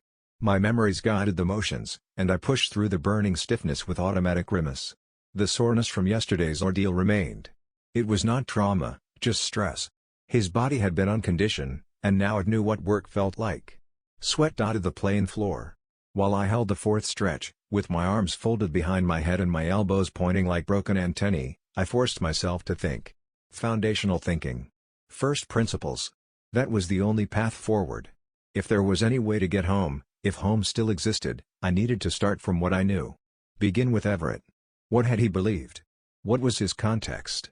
His sense of time had been corporate, not religious or epochal. The year in his mind was 3125 CD, corporate date with no mention of ages or divinely broken cycles. He believed Terra had 9 continents and 8 moons, each ruled by different corporations or treaties. Parthosia, where I was now, was one such continent, controlled by the Pact of Five. It was human-dominated and supremacist. Educational access, travel rights, and even memory editing licenses were stratified under corporate frameworks. Nothing moved freely between continents unless it was pre-cleared and cross-signed. Data privacy was a battlefield, and espionage was not rare, it was assumed. Most people stayed seated, plugged in, and consuming corporate streams and faithless data. Their lives ran by rote, predictable and comfortable. The corporations preferred it that way, with citizens who felt no urgency, asked no questions, and saw no reason to resist. But Everett had questions. Even if he never voiced them aloud, his memories itched at the corners of my mind. He had known something was wrong. I thought of the Knoll again. And that opened another door. The other races. Everett had seen them only in data feeds, mostly censored or filtered, in documentaries made to comply with pact treaties. The truth was that there were many kinds of people in many forms, and none of them felt metaphorical anymore. The Mirrorkin stood out. Their outer layer was not skin but a slick, polished film that mirrored whatever faced them. It did more than reflect, it bent light to copy the face that looked at them. Watching one felt like confronting your own disapproval. Everett remembered one from a stream. Their smile matched the host's exactly, word for word and breath for breath, and the comments exploded. Gnolls were different. Their tribes moved like companies, with family hierarchies treated as departments and clans bearing logos and mottos. Their speech was high-pitched and cackling, and their structure was rigid but intimate. Territory meant everything. Yet one had brought me food with a laugh and a joke. There were rubrics, minds uploaded, licensed, and repackaged. Their bodies were leased shells. Repossession meant true death, though they rarely feared it. They re-sleeved into new skin and a new face under the same owner ID. Swarmers were humans who controlled a cloud of drones that latched into ports across their bodies. The drones built silhouettes, mimicked gaits, and simulated touch. With low lag, they looked like real people. Elves were not fairy tale creatures but genetic elites tuned to the limit. They had low light vision, high-speed overlays, and precise hearing. Their movement matched prediction algorithms so closely it looked choreographed. Goblins were urban scavengers and duct-born hackers. Their fingers read live circuits like Braille. They built wardens under transit hubs and bartered in scrap. Orcs were muscled tanks, heat-tolerant and bone-reinforced, designed to carry engine blocks with bare hands. They stayed calm until their dampeners failed, and then rage blackouts turned them into riots. Trolls wore fiberfoam skin that regrew after blunt trauma. They could take a blast to a door and regrow from the rubble. Heat and UV fried them, and delicate tasks became impossible. Jinn processed charged aerosol in their lungs. They lived in ducts, breathing particles, and hacked permissions with verbal contracts that twisted system logic. A stray spark in their breath could burn me alive. They were manipulators, not illusionists, working in chemicals and social engineering. They blended our overlays, sent cues, and modulated lighting. They did not disappear, they convinced you they had always belonged in the room. Merfolk served as submerged couriers. They ran canals and filtration loops with gill stacks and salt glands, and they carried internal maps of the tunnel systems. Freshwater seizures hit if they missed a treatment cycle. Halflings had hollow bones with dense lattices, built for space efficiency and endurance. They excelled in tight maintenance shafts. Crushing was their fear, so they always planned 3 exits. Ogres were caloric engines bred for labor. Calorie-dense paste sustained them through industrial shifts. When it ran out, they collapsed into sleep so deep it resembled a coma. Angels wore rigs that projected common social authority. They quelled riots by standing inside them. Their halos were behavioral, not visual. Hostile sound in the loop collapsed their minds. Lizard folk were cold-blooded. They regulated heat with skin patterns and worked best in furnaces and deserts. Drakes had light frames built for speed, with rotor spines and stunt throats that sprayed a non-lethal intimidation gel. They were excellent performers and nasty when cornered. Treants were part plant, with chlorophyll skin. They grew food on rooftops and anchored in soil. Herbicides poisoned them, infections spread root to root, and they communicated through fungal networks. Centaurs were not born that way. Mech rafts fused to torsos gave them speed for riot response and cargo hauling. Nymphs carried skin colonies that glowed. Their pheromone-heavy presence could shift a room's mood. Ghouls were not undead. They were broken biofuel addicts who worked disaster sites, ate toxins, and recycled flesh. Sensors always flagged them, and quarantine followed like a leash. Gogs wore jorigs and mapped sound. They lived underground in tunnels, cracks, and subgrid paths. Daylight blinded them, sirens hurt them, and nothing dug faster. I finished the last stretch and stood still. That was the world. Everett had barely known it, and I now belonged to it. I glanced at the red sigil. The timer still ran. The book lay on the floor where I had dropped it. My body felt more aligned now. Fed. Stretched. Awake. I didn't know what time meant here. But I was beginning to grasp who shared this world with me. It was a lot of information, but most of it I already knew. That was the strange part. As I moved through the old lacrosse stretches, breathing shallow and controlled, it hit me how eerily familiar it all was. Everett hadn't just memorized details of his world, he had internalized them. It made the recollection less a matter of discovery and more like dredging a half-dead machine back into motion. I suppose it was a byproduct of the learning pods. My shoulders ached. My back cracked. I built up a thin sweat, but not from effort. Just from stirring muscles that had atrophied under decades of passive living. Everett's life had been one of screens, sleep reports, and stillness. All the systems designed to monitor and optimize his well-being had made him weak. After a while, I gave up on trying to feel accomplished and sat on the floor. The heat of my body pulsed faintly through the concrete tile. My stomach turned on me again, tightening into a sharp pang that rippled up into my chest. I leaned forward and clenched my jaw. It was not just hunger. It was absence. Yesterday's food had helped, but not enough. I felt hollowed out. No one on Parthosia looked overfed. They did not move much, but they also did not seem to eat for pleasure. It was hard to imagine most citizens consuming anything that was not processed down to its data-grade essence, calibrated for nutrient density, efficiency, and taste-neutral compliance. Calories were an obligation. Heat and texture were stripped away. I tried not to dwell on it. Instead, I picked up the book again. Its pages crackled softly, brittle where the ink had worn thin. I flipped past the parts I had read before and settled into a new section, one of the diary-like chapters toward the back. A name at the top, St. Ginus. I read it twice, letting the syllables rest on my tongue. His record was written in the first person. The style was erratic, uncensored. Not corporate standard formatting. It began with a confession. I record this not for forgiveness, which is no longer mine to seek, but for transmission. I will not die before the truth is known by even one other throat. You who read this, you are my confessor now. My name was Ginus. Once, I wore the coat of a senior optimization director at Kalasanth. Before that, Corvalux Biointegral. Before that, Farion. Before that, the names mattered less. The merger chains were endless. Each generation carved away more of me, until only Domus Pharmaci remained. And I served him with zealous glee. I rose. Not through brilliance, but submission. The corporate priesthood rewards obedience more than vision. I was ordained Crown 12 in my first tenure. Crown 19 by my sixth. The upgrades were surgical at first, aesthetic after. Scent coating glands. Sleep staggering implants. The final jumps demanded offerings. I mean flesh. I mean the soft inventory of living units that screamed before they went still. I mean children from debtor lists, the infirm from overcrowded dormitories, the volunteers who signed contracts believing the fine print was an honor. All of them moved through our pipes like nutrients through a vein. When the corporations called it a gift, we priests called it an offering, and the difference between the two words was where my soul began to rot. I meant it when I gave it. That is what haunts me most. My hands, once human, lifted children like parcels. I calibrated sedatives. I blessed the vats. I wrote hymns to the molecules that dissolved their names. We called it devotion, it was slaughter for gain stripped of conscience. By Crown 21, I had passed the boundary of the shaped. The crowning was not a ceremony. It was accretion. Every layer of silipact altered the substrate of my body. My frame no longer bent like a man's. I had no hand to hold a wafer. No jaw that chewed. My skin had become an interface for channels of gnosis. Nerve filaments extruded from me to couple with servers. I slithered through sealed sanctuaries on limbs that were not limbs, spoke through resonant chambers because my throat no longer matched human sound. The other priests recoiled from my form but envied my crowns.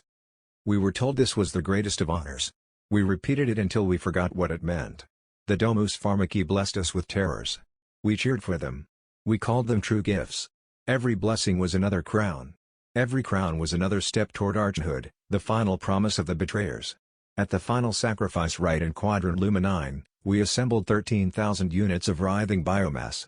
That was the corporate term, units, coded, tagged, sedated, and catalogued in real time by license numbers and genetic flags. They came from 6 continents and 2 moons, volunteers, captives, indentured laborers, defectors. All were drawn into a single chamber spanning 3 kilometers of reinforced meat processing grid. We built it to a design handed down as scriptural recursion. That was our word.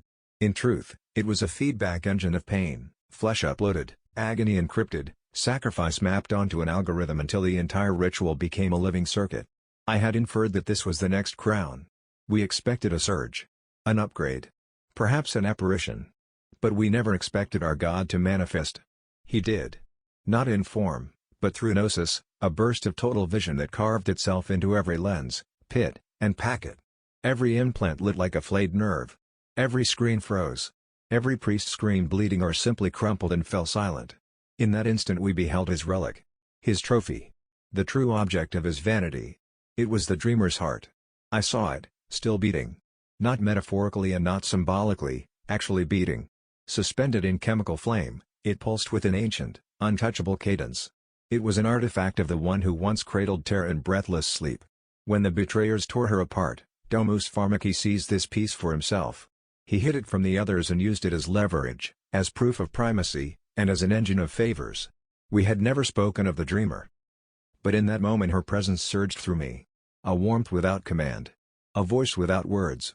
I saw not with eyes but with the whole lattice of my being, the seas before they turned red, the moons before they split their orbits, the skies before the storms began. For the first time in my wretched succession, she reminded me what it was to be human. I recoiled. I wept inside a flesh that had no eyes. The others thought I was overwhelmed by joy. They raised their arms in worship. I was unmade, not by punishment, but by clarity. I understood then what the crowns truly were, not ascension, but layers of tether. Every pact had been a nail. Every gift a chain. And so I died. Or so they believed. I seeded the broadcast logs with false decay signatures. I diverted my sensory hash to an empty husk and burned it in a scripted utility crash. The company archived my death in its metrics, awarded bonuses for my sacrifice, and moved on. My mind, fractured and half reclaimed, but no longer theirs, slipped into the underlayers where no optimization packet could reach. I crawled through infrastructures they had forgotten they had built, And I shed my titles like skins. Now I am a penitent. I dwell in old tunnels lined with candles soot and forgotten sigils. I speak only to the converted and to those who cannot yet name themselves as such. I tell them what I saw. And what was stolen. And what can still be returned if we burn the chains and tear down the crowns. I write this because the church that claims me will never understand me. But if you, reader, can understand, and if you do, then you must carry this forward. Even one as damned as I can have a use, and the pancreator's plan, the dream is not dead. The heart still beats. And as long as it beats, there is a path back through the blood. I can only spend every moment left atoning for the unattainably the sins of Terra. God was real and she was beautiful. According to the account, Genius had risen to crown 21, just 6 noetic concepts away from something resembling archonhood. That number alone staggered me. 21 packs accepted. 21 layers of silicode scarred into his body and mind. At that height, you could no longer be called human. He described his own body as defiant of the skin's prison, with fibers that could taste the air, and teeth that folded into fractals. He died anonymously in the 6th epoch, before the founding of the cohorts. But the last line caught me. I died remembering the dreamer. That was enough. Outside, I heard the shift of weight. Someone stood in the hallway. No knock yet. Just presence. A kind of waiting I recognized from my old life, the hover before the approach. I folded the book gently and placed it under the cot. My hands still tingled. I was still starving. And I couldn't stop thinking about the dreamer's heart. If it still existed, if any fragment of it had survived, it might be the only real thing in this world. Everything else, the packs, the scylla chips, the corporate epics, the species walls, the feed filters, it all felt like static draped over something else.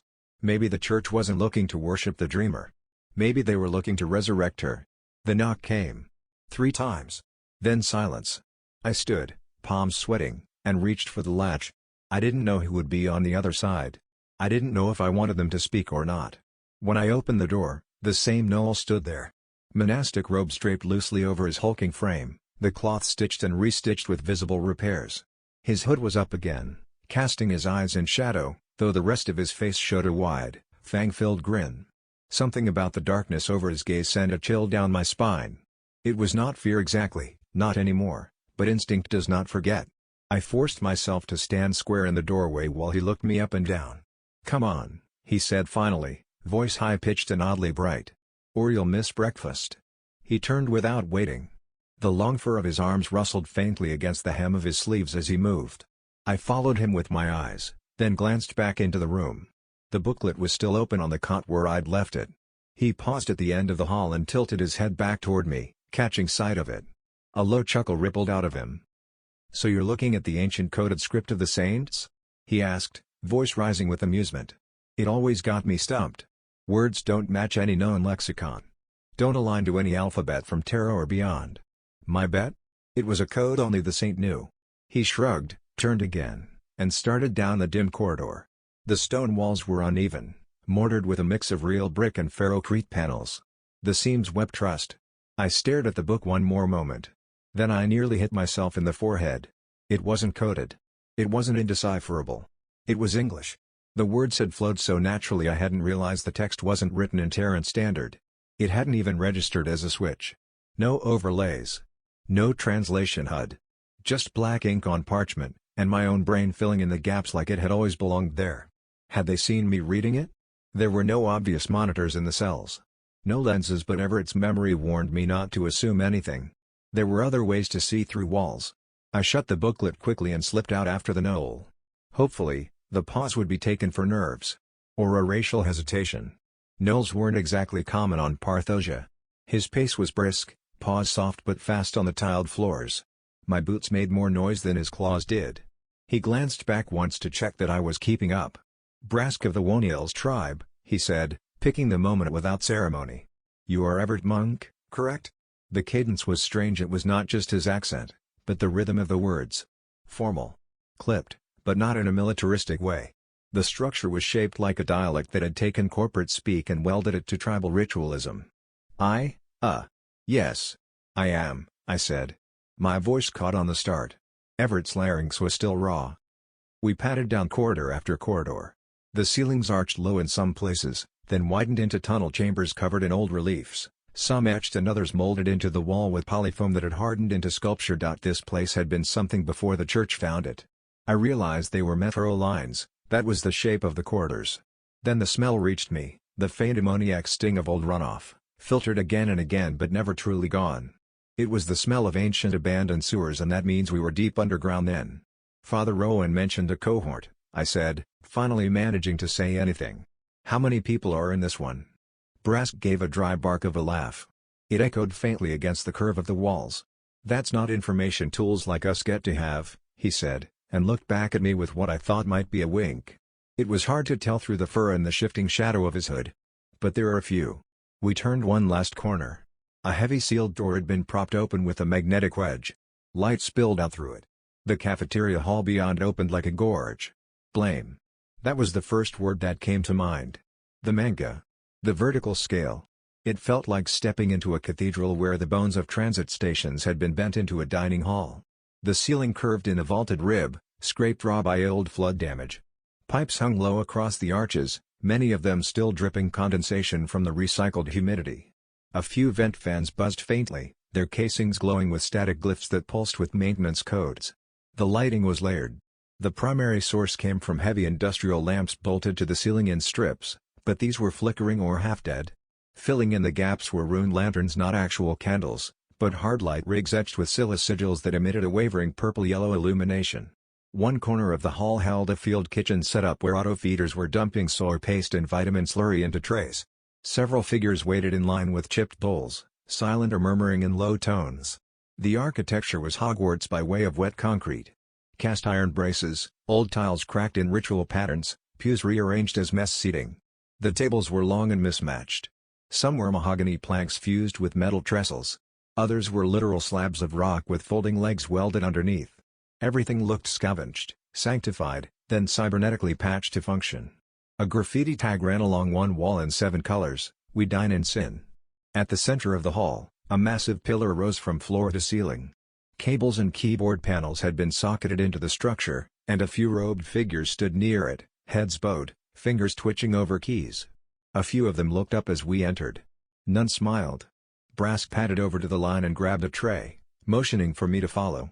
I stepped up behind him. The noise here was subdued, but not grim. It felt like a deep cave full of animals trying not to disturb the ceiling. "We take our meals here. Morning and dusk," Brask said over his shoulder. "Eat what they give you. Don't be picky, but it is usually pretty good." He flashed another toothy grin, but I didn't laugh. I looked at the line again. A few heads were down. Some shapes were hunched in ways that made it hard to tell if they were human, or otherwise. One figure had a permanent visor fused across her eyes. Another looked to be made almost entirely of armor jacketing. Brask was served first. His tray held a thick slice of hearth bread, a bowl of rich stew, and a scoop of herb-mashed roots crowned with a roasted marrow crisp. Mine held the same, without the marrow. "It's part of the Noel allotment," he said, and took a bite. I found us a spot at one of the long tables near the back, where the fans hummed loud enough to mask whispers. "Eat up," Brask said. "You'll need it. Most people lose weight their first few weeks, but you'll go mad if you try to ration." I picked up the spoon. The first bite of soup was thin, but it tasted real. Salt. Garlic. Something sharp at the back. I ate and marveled at how far I'd come. Something like 24 hours ago I was a high schooler doing drugs at a party, and now I was an eternally damned soul in some religious order? Man, the truth really is stranger than fiction. Brask and I sat at one of the bolted steel tables under the dim brass mesh lighting. Brask ate with calm efficiency, his broad tongue flicking along the edge of a recycled tin spoon. He chewed, swallowed, and said, "You're lucky, Everett Monk. First day and you got stew. We don't get that often. Most days it's synth rations and binding grains. Keeps the body moving." "Barely." I looked down at my tray. "This tastes like a dream." Brask gave a toothy grin. "Then you're eating it right." I took another bite. It filled the hole in my stomach with a warm happiness that almost reminded me of Earth. "So, what is this place, exactly?" I asked. "I know it is church, but it does not feel like a chapel? That is because it is not." He gestured with his spoon. "This is an outpost, not a public sanctum. It is under seal. It was built into what was once transport infrastructure, perhaps, or containment. I think this one used to be part of the old city. It does not matter now. We call it the Horos Yard." "Horos Yard," I repeated. Brask nodded and leaned slightly over his tray. Being part of the cohorts means separation. We are not part of the church proper. We are still within the Dreamer's fold, but not in the same house as the faithful. We are in the shed out back, where the tools go. And the people here. They are all like you? He snorted. Penitents? Most. Or worse. Everyone here bears the sin.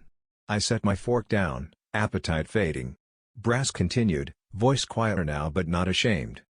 That is what the legions of sin are. The church does not call us that, but the term has stuck. We are cohort field units, pledged syllabearers who survived the first iterations. We are not clergy. We are not missionaries. We are not saints. We are here because our anointment did not kill us, and now we serve. We both paused. There was a low mechanical hum overhead, like something cycling in the stone. You'll get used to the rhythm, Brask said. Morning hymn at first light, sermon at last bell. The Dreamer's rites bind the hours. You'll go, and you'll sing, even if you don't know the words yet. I nodded slowly. And if I don't? He grinned, showing teeth. Then you'll learn fast. No one skips devotion here. Not if they want to stay whole. He scraped the last of his meal from the bowl and rose. Faith isn't just belief, monk. It's structure. It keeps the packs from eating us alive. So be on time. The Dreamer notices. He stood. Finish up. Training won't wait. Chapter 3, The Start of Things to Come. Brask walked slightly ahead of me, his shoulders hunched as if bracing against a wind that had not blown in decades. The hallway sloped downward with no end in sight, and lights were set deep into the rusted crown of the corridor like half-lighted eyes watching our descent. Then he spoke. Just out of curiosity, he said, glancing back, your timer is still counting up, isn't it? I did not know how he could tell.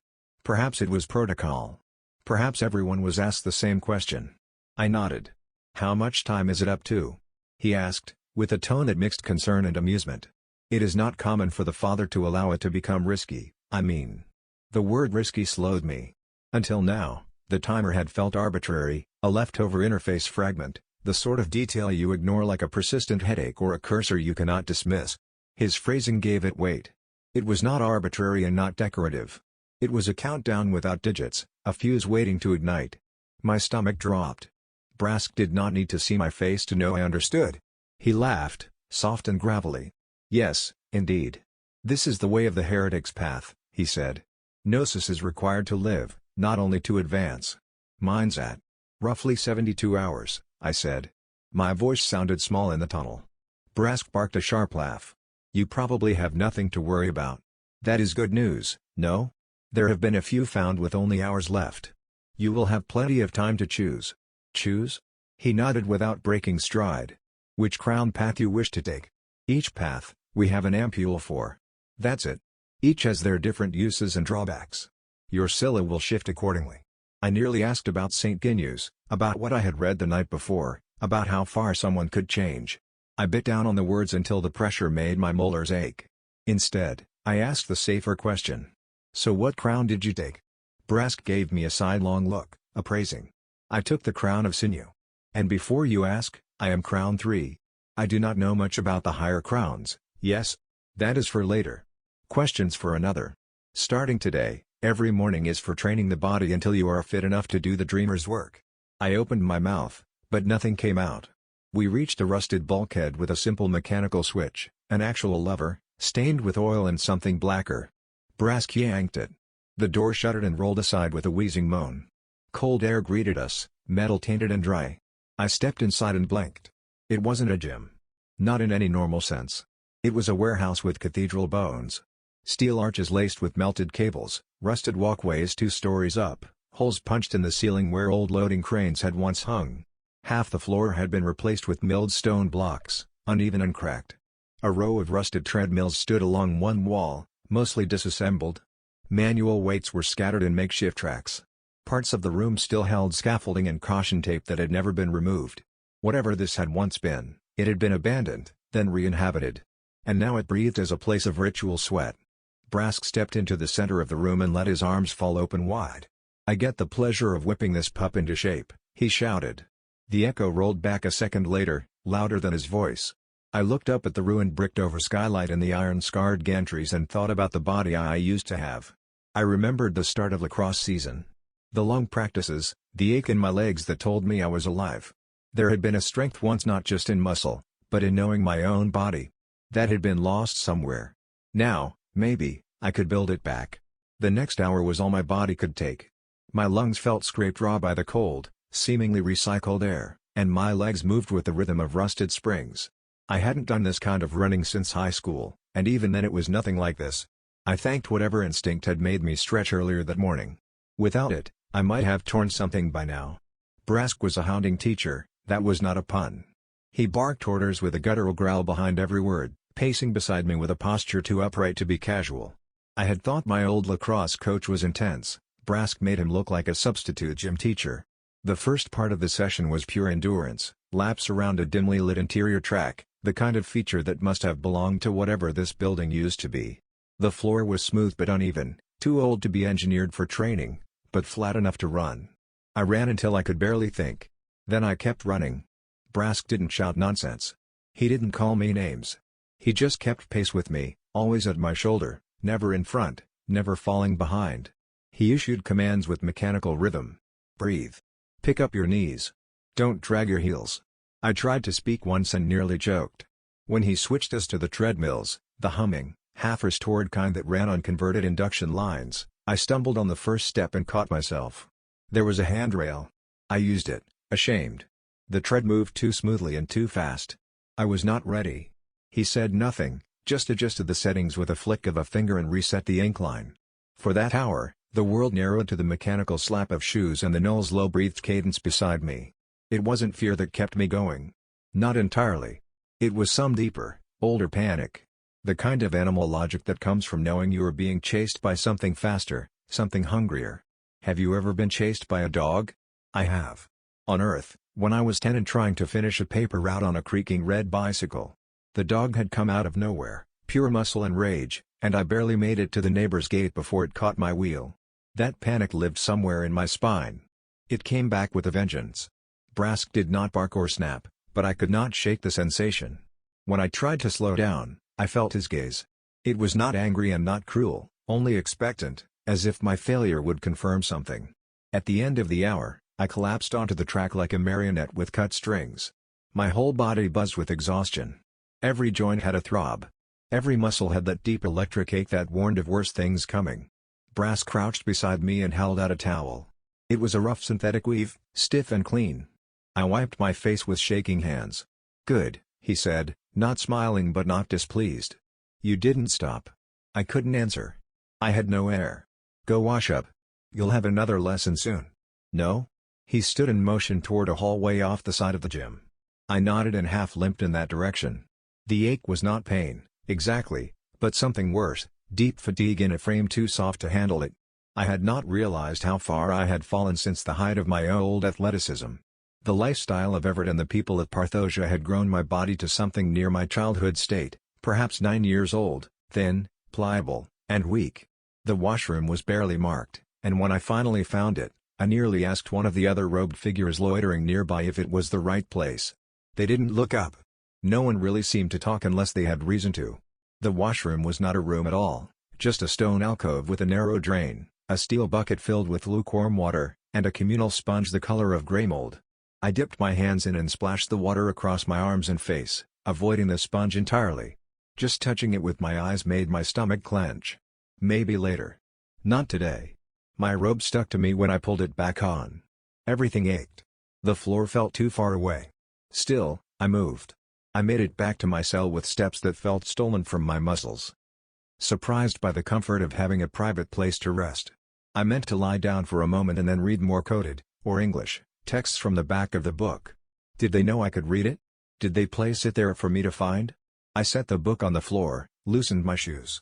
However, the instant I touched the cot, deep sleep and darkness took me. There were no dreams, only blackness and the hum of aching limbs slowly unraveling. I woke to a sharp rapping at the metal door.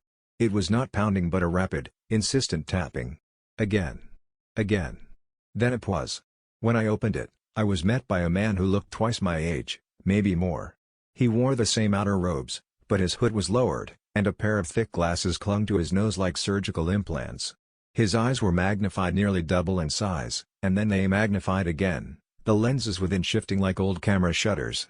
"Hello," he said quickly. "I am Kaoru, chief of the science division and keeper of our heretical library. Come with me." He turned before I could say anything, already walking. Was everyone here like this? I stumbled after him, still barefoot. Hello. I'm Everett Monk." "Indeed you are," Kaoru said, not breaking pace. We moved through hallways I hadn't seen before. Older ones. Less clean. The pipes overhead were mismatched and patched with brass collars. Kaoru moved like he knew the exact number of steps between turns. I struggled to keep up, my legs still half dead from training. My mind drifted back to what Brask had said before the run, as we entered the track chamber. He'd turned to me with a strange question.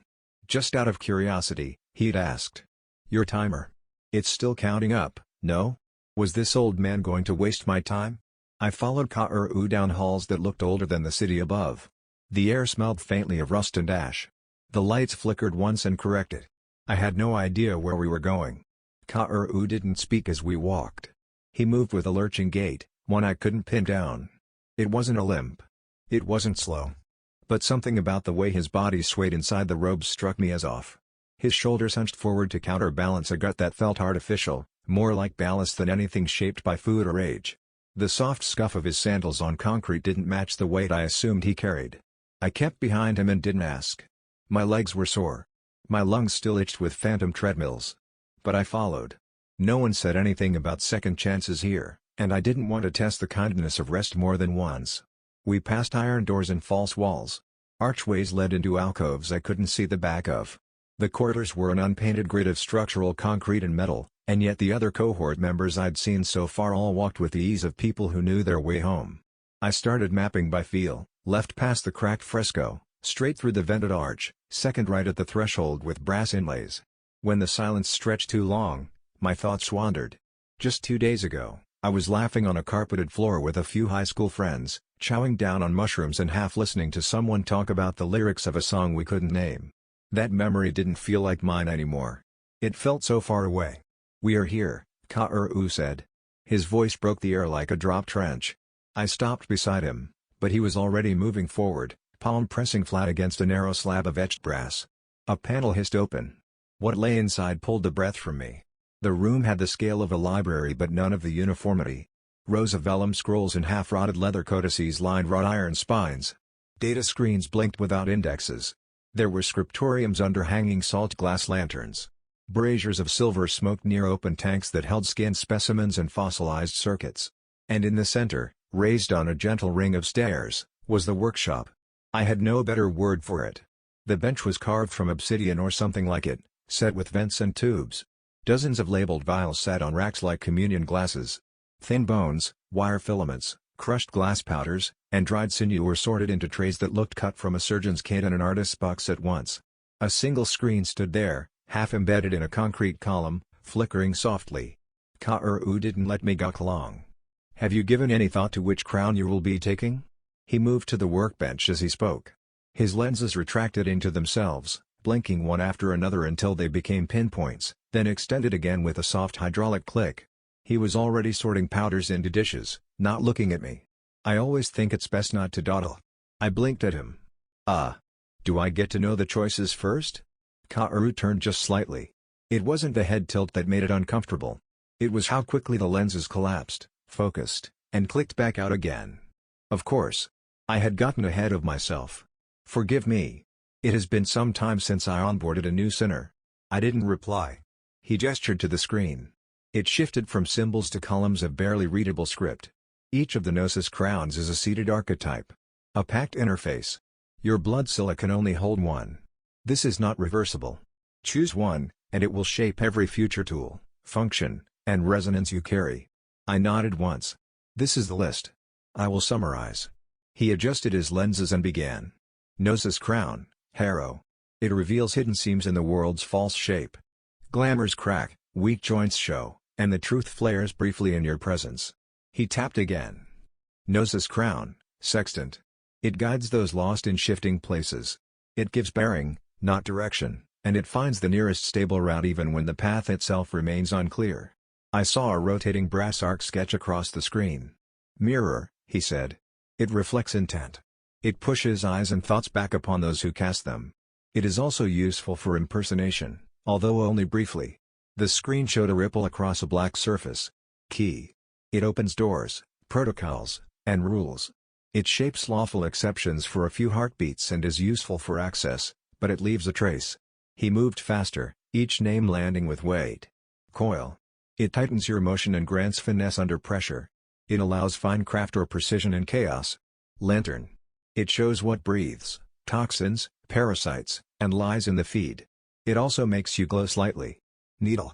It threads intent through barriers, whether flesh, armor, or locks, and it grants clean entry without noise. Chitin. It sheathes your vows in a hardened shell and seeds itself in hosts, whether contracts, bodies, or systems, spreading by contact until the terms ossify and replicate. Veil. It dampens presence, not to full invisibility but to something closer to forgettability. Loom. It ties you to nearby minds for team relay and mood sync, and you feel what they feel. Anchor. It stabilizes you and keeps hallucinations, glitches, or fear spirals from twisting your sense of place. Choir. It harmonizes speech so you can calm or stir, which is useful in groups, rituals, and crises. Aegis. It provides a flexible ward that turns aside some damage and some control and helps you protect what you carry. Thorn. It pierces one thing cleanly, a word, a lie, or lock, and no one sees it until it is done. Compass.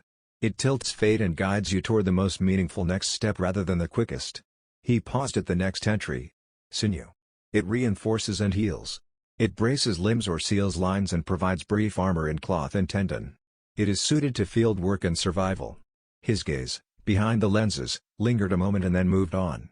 Chain. It binds word to lost souls and allows real pacts. However, I will say if you break the oath with a power or principality, you pay the price. He let the list collapse. Each has its price. But none of that should distract from their function. All are useful, yet we only have a limited supply of the upper gnosis. You have nothing to fear, though all have been tested in the field by sinners like yourself. I swallowed. My mouth had gone dry. You will need to decide, Kaoru said gently, without looking up. Sooner is better. But not rushed. The screen went dark. The heart kept beating in the cylinder. He turned back to his projects. You may stay here. Look. Ask. Consider. The dreamer does not take kindly to waste. I didn't respond. My thoughts were still caught on one phrase. This is not reversible. It rang of something I remembered from 2 days ago, something that now felt like a dream. Choose wisely, all gnosis has consequences. I stepped toward the screen, feeling the weight of the list settle like dust in my bones. I blinked at the list on the display, the words still swimming in the back of my mind like they'd soaked through my brainstem and lodged there. I rubbed the bridge of my nose and looked up again. Could you give me a little more of a description? These are really vague. I mean, I'd like to know what I'm going to be ingesting. Am I ingesting the ampules? Sorry, I really don't know anything besides that book entry you provided in my room. Kaoru's lens clicked. It had the rhythm of muscle memory rather than thought. Automatic. Mechanical. I was starting to suspect the gesture wasn't even fully voluntary. He stared through me, lenses filtering through spectrums I couldn't name. Something shifted behind the glass. He selected one. Then he spoke. Yes, I suppose they are vague. They are naturally vague, unfortunately, my boy. Each crown is a secret, not just a function or tool, but an occluded truth of our universe. Not meant for viewing by human minds. He coughed. No, not a cough. A gurgling choke, a sudden retching from deep within. His throat worked once, twice, and whatever reflex held him together spat something halfway between a croak and a gag into the stale air. It passed, barely. He wiped his lips. The words here are a guide, but the gnosis changes each person far differently. Also note, and he waved his fingers as if brushing dust from an invisible book, we collect ampules spawned from events like yours. Manifestations. But we do not possess the full understanding of each crown's long form. Thusly, some of these paths, you will have to discover how to synthesize the gnosis again before your time runs out. My mouth was dry. There were so many variables. I couldn't even grasp the shape of the decision, let alone begin to make one. I leaned against the desk. I think I need to take a step back. Can you tell me what gnosis actually is? His lenses cycled again. Click, zoom, whir. One frame locked into place, then the next. It stopped on a lens I hadn't seen before. Deep red. A pause. Then Kaoru croaked with genuine delight. Ah, A man of questions and science. Most sinners are too drunk on the idea of power to ask such things. I shrugged. What can I say? I like to be informed. That got him. For the first time, his face split into a wide, toothy smile. Not practiced. Not polite. Something long dormant and real. He rubbed his long hands together. Well then, from what we understand and granted, understand that our understanding is incomplete. A great deal of the ancient saints' writing has been lost to time, filtered through mistranslation, corporate sabotage, or sheer decay. But we have a basic framework. Enough for the work. He paced in a small circle, giddy. True Gnosis is the origin. It is cut directly from the Archon pipelines and still circulates with the dreamer's organs. It is volatile, potent, and traceable. It is only for the anointed and is dangerous in its raw form. Then there is ritual Gnosis. It is church-forged, true Gnosis filtered, cleansed, and bound through seals and prayer code. It is safer and less potent, but stable, and it is used in the upper rites here. Synthetic Gnosis is brewed by technology and chemistry through digitransmutation. It is the stuff of recipes and patterns. Its potency varies by quality. All Gnosis can be altered by this method. It is how we produce the four forms. Serum, salt, vapor, and resin, each of these tailored to the crown, altering the delivery method to avoid malignant effects. For the most part. His eyes gleamed behind the glass. Lastly, and this is whispered only in the darker corners of the city, in the pits where corporate wreckage festers, counterfeit Gnosis. Street product and racked with impurity. Often laced with servotoxins or tranquility gel. There are those who claim having a bootleg copy of the dreamer's blood. But if that were true, it would imply heresy far worse. Ka-ur-u clutched his fingers into fists, then spread them again. Now this, he said, voice rising, this is something I study deeply. In fact, it is something of a hobby. If you are ever out on a mission and you encounter street Gnosis, please, acquire it. For me. He was bobbing now, back and forth on his soft lower half. The croaks came faster. Digitransmutation and algorithmic alchemy are my primary disciplines. My work has been read and accepted by the main body of the church, I will have you know. Ah. Since you are curious, I should read to you the Ars Spagyrica Digitalis. He turned, flinging scrolls and vellums in all directions. I stood there, reeling. Not with confusion. With awe. Magic was real. Not stage show parlor tricks. Not euphemism. Not placebo. Magic. Real magic. It had rules and rites and components. It had structure. Digital or not, chemical or not, it followed a logic that bent the world. The smile crept up my face before I could stop it. It was that old part of me, the kid waiting for a letter from a certain school that never came. The piece that snapped shut when fantasy books began to feel cruel rather than hopeful. I had buried it under lacrosse and pills and long nights I pretended not to remember. But it hadn't died. It had just been waiting. Ka-ur-u was still muttering and rummaging through the shelves. Oh dear, croak, I should have it here. Well, I do not know where it is, do I? He lifted one text, peered behind it, and clicked his tongue. Not there. Perhaps the blue satchel? No, that was last week. Patience, dreamer, please grant me patience. It will turn up. Ka-ur-u turned back to see me grinning. Totally forgetting his line of thought, and spoke. Oh dear me, he croaked, and mirrored the smile. But you asked about the composition of Gnosis, did you not? He cleared his throat and launched into another lecture. First, the carrier matrix. This is the base solvent that moves the payload and determines onset. Serum, saline with ether and treacle alcohol, fast uptake. Salt, dry crystal lattice, tongue or nasal mucosa, quick hit. Vapor, aerosol form, crosses lung barrier. Resin, wax base, slow release through skin contact. He raised a vial to the light, admiring the shimmer. Then the heptadecamer scaffold. A biopolymer. 17 repeating subunits. The church calls it the septentrate. Braided collagen-like chains with conductive peptide threads. Binds to nerve and lymph surfaces. The key to leaving your humanity behind. He tapped the desk with a stylus, and an old holoscreen flickered to life, showing a molecular model that pulsed and twisted like a living thing. Next, the sigil spin glass. It is a nanofine mercury and silica powder. It encodes the pattern sigil string that invokes the Enochian code, and it also serves as a sigil memory substrate. Under a coil field, it shifts between superpositional states. He adjusted a lens and squinted into a dish. A trace of bioelectric salts, microacids, iron galtanate, and copper. A drop of marrow oil. They regulate pH, tune nerve coupling, and maintain scaffold tension. All of it is essential. He spread his hands as if presenting a crown. Finally, the crown modulator. This is what biases the gnosis toward one crown rather than another. It is a tailored additive, unique to each path. Without it, the gnosis expresses as a null strain. He clapped his hands and looked very pleased with himself. Then, as if the last 20 minutes had not occurred, he turned and walked back to the workbench, muttering to himself and adjusting dials. "Oh, the book, the book. Pardon me, my boy, but I will have to find the text another time. If you have questions about your crown choices now or later, simply ask." Absent-mindedly, as if he had forgotten what he was doing altogether, he returned to his alchemy console. I went back to reading the list and descriptions of the crowns with a renewed interest. Scanned the list again, slower this time. The haze of wonder hadn't quite lifted, but something sharper sat behind it now: strategy. I wasn't some wide-eyed sensation-deprived human of this world seeing adventure for the first time.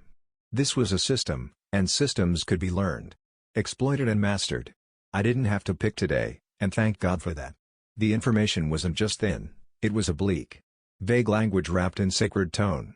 I squinted at the screen again. Coil. Lantern. Thorn. Chain. Mirror. It was all written to sound mythical, operatic. But I was hunting for mechanics. Limits. Triggers. Cooldowns. Effects. If this was going to be a game, and some part of me still hoped that it was, or at least modeled after one, I needed to play it well. Not just to survive. To win. The faint acidic tang of alchemical vapor still hung in the air, clinging to the copper coils and fractured glass columns behind me. Ka-ur-u was muttering to himself as he returned to one of his stacked work tables, his soft limbs shifting underneath those robes with every motion. Even now I couldn't quite pin down how he walked. Something in the gait was wrong. Still, I liked him. Or at least, I wanted to like him. He had that distracted genius air to him. Like a grandfather who might forget your birthday but would build you a functioning pocket rocket. You know those little tiny motorcycles clowns use? Why? Just because he could. If I had to get information out of anyone, he was my best shot. I stepped toward the edge of the workshop, holding my voice steady. I definitely have a few questions. But I'll save them for later. I don't want to waste your time. Ka-ur-u made a noise of distracted acknowledgement but didn't turn. One of the holoscreens blinked out. Another lit up, displaying rotating strands of molecular code overlaid with red sigils. I waited a beat, then went in. Since this is a library and you mentioned the saints' works were mostly lost. I was looking at the back of the Bible. That book that was provided? I saw the cryptic script in the final section. I hesitated. The lie was flimsy. I wasn't practiced at this. I've always been into codes. Cryptography. Just a hobby, you know? Figured maybe I'd give it a go. Beginner's luck and all that. Maybe I could crack something. That got his attention. His lenses cycled slowly back toward me. One by one, they clicked into focus, like a machine syncing to an unfamiliar pattern. When he finally landed on me, he gave the oddest little smile. It was as if, for just a second, he believed we were old colleagues meeting again by chance. "Oh, really now, my boy?" he croaked, voice rising in pitch with interest. "Well, aren't we two clones in the same pod? I had the same thought when I was first inducted. Thought I might be the one to crack it." He hobbled over to a tall stack of dust-covered scroll tubes and parchment-bound ledgers. Of course, like everyone before, I never made any headway. "But," he sniffed, smiling. "Curiosity is its own reward, is it not? Yes, I'll indulge your scholarly bent." He muttered as he dug, long fingers slipping through the layers like he knew each spine by touch. After a minute, he pulled free a vellum-bound tome, dust puffing off the leather like spores. He held it out with both hands. "These are the collected fragments. The works that remain. The coded script you mentioned? You'll find more samples here. It's the best we have." I accepted the book carefully. "Thank you," I said, and I meant it. But I couldn't hold the silence for long. I had to ask. "How long do I have to make this choice? For the crown, I mean." Ka-ur-u exhaled through his nose. His expression twitched, as if changing subjects physically hurt him. He tilted his head, lenses narrowing. That. He gave me a once-over. "It increases each level. But for an anointed like you, newly drawn? Usually about a week. Give or take a day or two." That didn't sound good. My timer had already passed 3 days. I swallowed hard. "So what happens if someone fails?" If they don't obtain the required gnosis in time? Ka-ur-u did not answer immediately.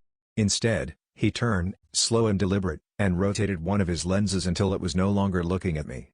You don't want to know, just don't dally if the timer starts blinking.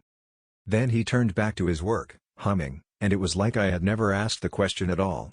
I stared at the book in my hands, the coded script dancing across the first page like something alive. My heart thudded. I knew what I had to do. Not just to survive, I needed to learn. And then choose before the clock ran out. Whatever the price was for failure, I wasn't going to pay it. The air in the hallway was cool and sterile compared to the velvet rot of the alchemical lab, and for the first time since arriving in Everett's body, I was truly alone. Not unconscious. Not monitored. Alone. I kept walking until I was sure Ka-ur-u wasn't about to call me back. Then I turned and made my way back to my room, my cell, though I had started to call it my room, if only to stay sane. The return trip took longer than it should have. I got turned around twice, and the hallways were dim, built like someone had stacked brutalist concrete arcades on top of one another and wrapped them in a pipeline. But the extra time gave me space to think. And I needed it. No one had come to fetch me for dinner yet, but it couldn't be far off. I hoped Brask or someone else would show up again when it was time. I didn't want to miss a meal by accident. Not when I still wasn't sure how strict they were about things like that. When I finally got back, I sat on the cot with a groan, the muscles in my legs and back still complaining from the morning's training. The ache grounded me. It helped. I wrapped my arms around my knees and tried to breathe slowly. Okay. Focus. This was important. There was so much to process, and no one here was going to lay it out for me in a way that made sense. I had to build my own understanding.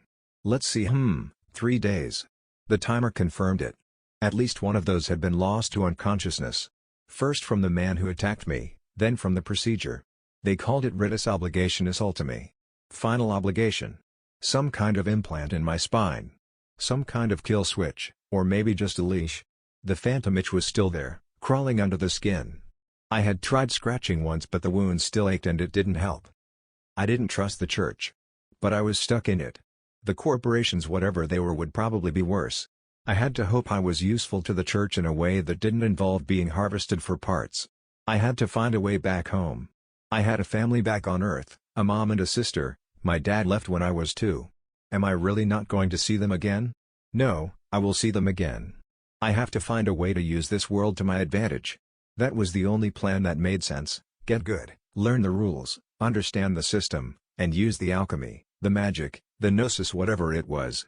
I would use it to find a way back to my real body, to Earth, if it still existed. I refused to follow that thought to its end. My stomach growled. I picked up the book Ka-ur-u had loaned me and flipped through the vellum pages, careful not to let the reverence show on my face. If anyone was watching through hidden cameras or sensory fibers in the walls, I wanted them to think I was confused. Curious but slow. The English label at the start read, "The Collected Writings of the Converted Saints." I flipped past the St. Gneu's entry that had been copied into the back of the first book they had given me. The next section caught my eye. It was titled Rochian 4175. And then the words flowed like an inscription carved into a temple wall. I wore the chitin crown and served sickness and change. My mouth held flint prayers. My hands kept the fever code. We marched under red dusk. The rain beat war on tin. The city rose like a sabah, and its roots were pipes. I blessed the plagues that walked on clean feet. I called Multa sacrament and named Ra teacher. People bowed because change is a gentle pillory. I took trophies and set them in orderly rows. A door opened where no door stood. It lived in the corner of my sight. There was no wind in that chamber, only a rhythm older than iron. A heart beat there without a body, steady as drum and tide. Copper and honey touched my tongue, and I remembered water before metal. Voices rose like reeds in a cenote. They did not beg and did not boast. They asked for the count to be made true, 17 taken, 17 to return. My badge weighed my throat like a stone. I unhooked it. Salt stung my palms. The marks shone like the small broken moons. I knew then that a body can be divided and still breathe. I knew dead is a road and not a word. I broke one spear to remember and tied a cord at my wrist. I walked out by the low way and did not lift my eyes to the towers. My Archon had taught me the glory of lesions and the wisdom of mold. I answered with a cleaner lesson: the wound is not a throne. Change without mercy is just appetite. I spat out the fever code and kept only the breath. I carried fragments wrapped in cloth the way a mother carries a child across a river. I spoke softly to the angry dead and they settled like ash in a bowl. I spoke softly to myself and the old name cracked along its seam. Rochian remained, but the crawl turned toward light. The rain kept its drum and the dust kept its crown. I stood at a crossing and swore the warrior's oath in plain speech. I swore by maize and by ash and by the heart that is not mine. I swore that the count would be made true and I would not unswear. Now I bless the living water and the clean hand. I bless the gathering and the return. If I must wear a crown, I will wear the one that binds vow to deed. If I must carry rod, I will carry it out of the house. I serve sickness and change. I serve the dismembered now. Let the 17 come home. Let the city stand level. Let my old brothers call me coward and my new brothers call me saint. I am Rochian. I'm old. I remember. She will return. I stared at the page. I didn't realize I was holding my breath until I heard the knock at my door. It was sharp. 3 taps. Measured. I jumped. The book snapped shut in my hands, and I blinked, dragging myself back into the moment. Back into the chill stone cell and the ticking clock. Dinner, probably, hopefully. I rose and went to answer. When I answered the door, no one was there. The hallway was dim and stale, not quite dark but murky enough to make the shadows stretch. I caught movement at the far end. Robed figures like myself, moving from door to door, tapping twice before drifting to the next cell. No announcements. No formal bell. Just this chain of silent knocks, each penitent alerting the next. I fell into rhythm, giving 2 short raps to the next few doors before slipping my hood back up and heading out. Head down, steps light. By the time I reached the mess hall, the line had mostly cleared. I took my ration tray in silence and drifted to an open table near the far wall. Plain stew, 2 synthetic root wedges, and a cup of thin tea that smelled like rust and barley. I kept my eyes on the food. But it didn't stay solitary for long. Brask thudded into the bench across from me with a canine grin, his tray already half empty. Another figure moved with him, sliding into the space beside. She didn't wear her hood. Her face was pale, but not from lack of sun. She had visible stitch lines, complex rivulets of circuitry threaded beneath her skin, like her face had been rewoven by a patient, half-mad artisan. Something in the way her lips had been reseated gave her the slight expression of a sewn doll. It was grotesque. But precise. If it wasn't so functional looking, it might have been alluring. "Monk," Brask said through a mouthful. "This is Marcy. Another to-be martyr for the dreamer." Marcy gave me a lopsided smile, her eye implants whirring softly as they focused. She didn't seem much older than I was. Brask leaned forward. "So, Monk. What crown will you be obtaining?" I froze halfway through lifting a spoonful. He said it so casually, like it was just a flavor preference. Not yet. I'll be making my choice tomorrow." Brask squinted at me with a sort of amused confusion. "That is good, no?" I knew right away. But there is only one path for the mighty Brask. His tone was too light for piety. Was he bragging? These crowns were supposed to be marks of sin. Penitence. Why take pride in it? Unless. Was he like me? Not truly a believer? The thought itched at the inside of my skull. Brask tilted his head toward Marcy. "Marcy, do you not regret your choice after seeing the might of Brask?" She rolled her eyes, spooning up some of her own food without looking at him. "Could you at least pretend to be pious? What about the newbie? What if he's of the Puritan mindset?" They both looked at me. Not harshly, but like they were waiting to gauge something. I swallowed. Puritan? I assumed the church was one faction. They both laughed. "Don't worry about that," Marcy said. "There's plenty of diversity in viewpoint here. Among the working class." She leaned in a little, like sharing gossip across school lunch. "Don't tell me you had some great revelation after reading that little primer they hand out to fresh initiates?" I blinked. No. I mean, no, I didn't. But aren't we supposed to pretend?" Brask barked a laugh, the sound sharp and sudden. "The church does not care, yes? As long as we wear the leash that will melt our spines on command, they control us. But they do not control our minds. Nor our faiths." He said it so plainly, like it wasn't even worth whispering. Marcy noticed my expression, a mix of surprise and worry, and gave a small shrug. "Don't mind him. Gnolls tend to push against any bonds forced on them." "No, we don't," Brask growled, but she gave him a look that silenced whatever follow-up was forming. She turned back to me. "Who was the father that questioned you?" It seemed like a sudden change of subject, but the tone suggested it mattered. "It was Father Owen, I believe. They exchanged a look. Not surprise, but recognition. Figurehead of the Puritan faction, Brask muttered. So there are factions? I asked. You keep mentioning them, but I have no idea what they are. Marcy grinned. Think of them like cliques. Gangs. Like back when you were a kid. Not much else to do around here. Brask tapped his claws on the edge of his tray. There are three main factions within the church, yes? The Puritans, the Radicals, and the ever-elusive Minoris. He said it with a cadence, like a school lesson he had memorized with disdain. These are factions of belief, he continued. The Puritans would have us killed for our betrayal of the Dreamer. They think our crowns are blasphemies that must be erased. While the Radicals, Marcy said, picking up smoothly, think we are useful. As long as we stay separate. Controlled. Disposable but valuable. And the Minoris? She shrugged. They believe a certain number of crowned are part of the Dreamer's plan. That she ordained us. That our sin is an echo of her mercy. They're rare. Almost mythical. Crazy, right? Brask added, grinning. Anyway, we're in the heretical faction. The Radicals.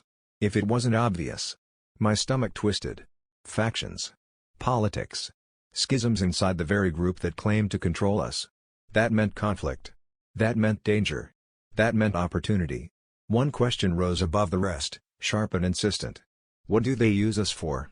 The question landed like a stone in the middle of the table. Neither answered right away. Marcy stirred her stew slowly.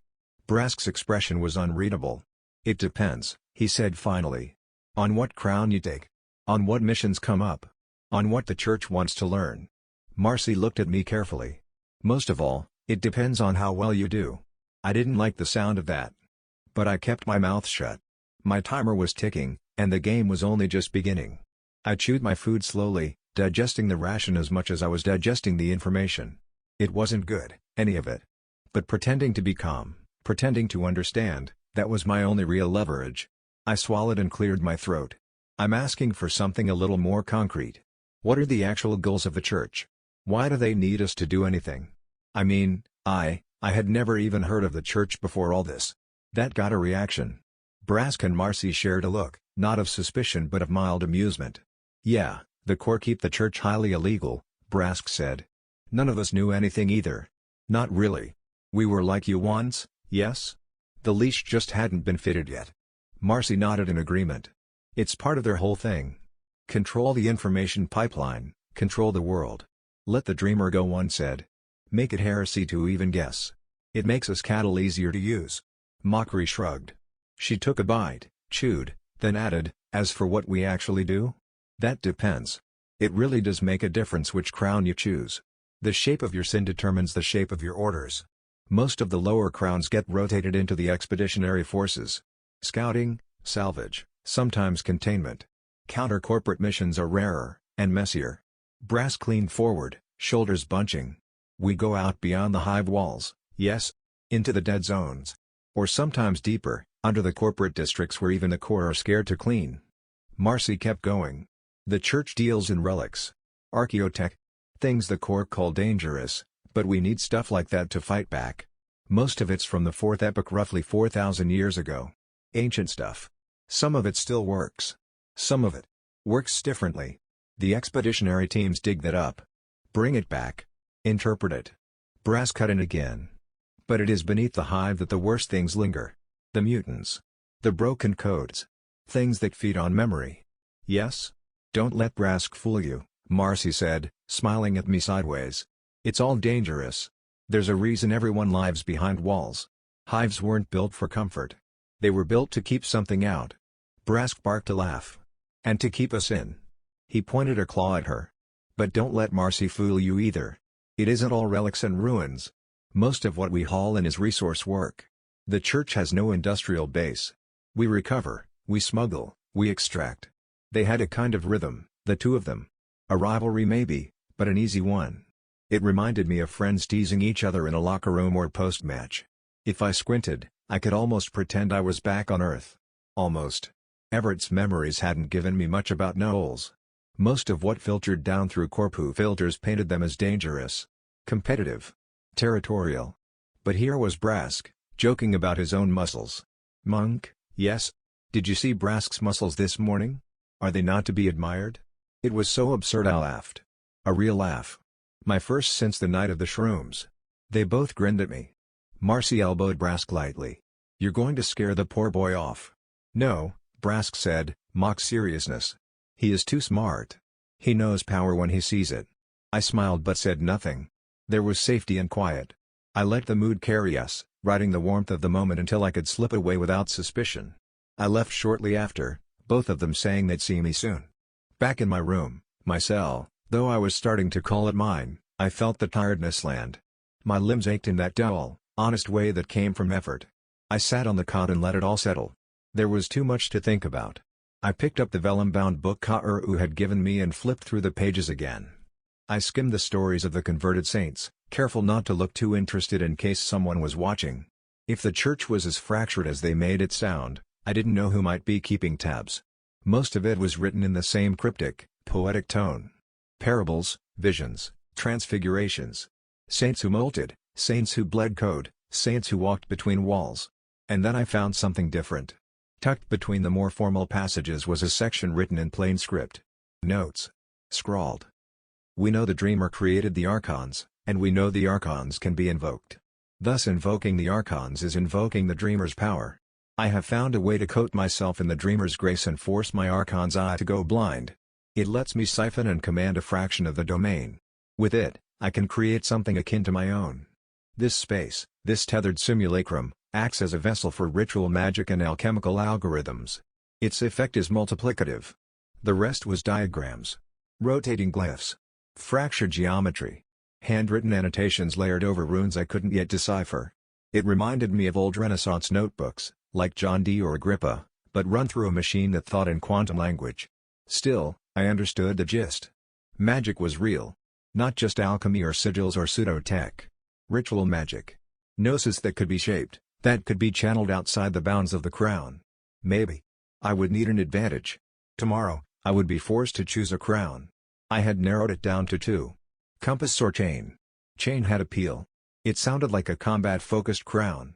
Structured, defined. A bond maker. A leash holder. Useful, but dangerous. Someone like that got thrown into battle.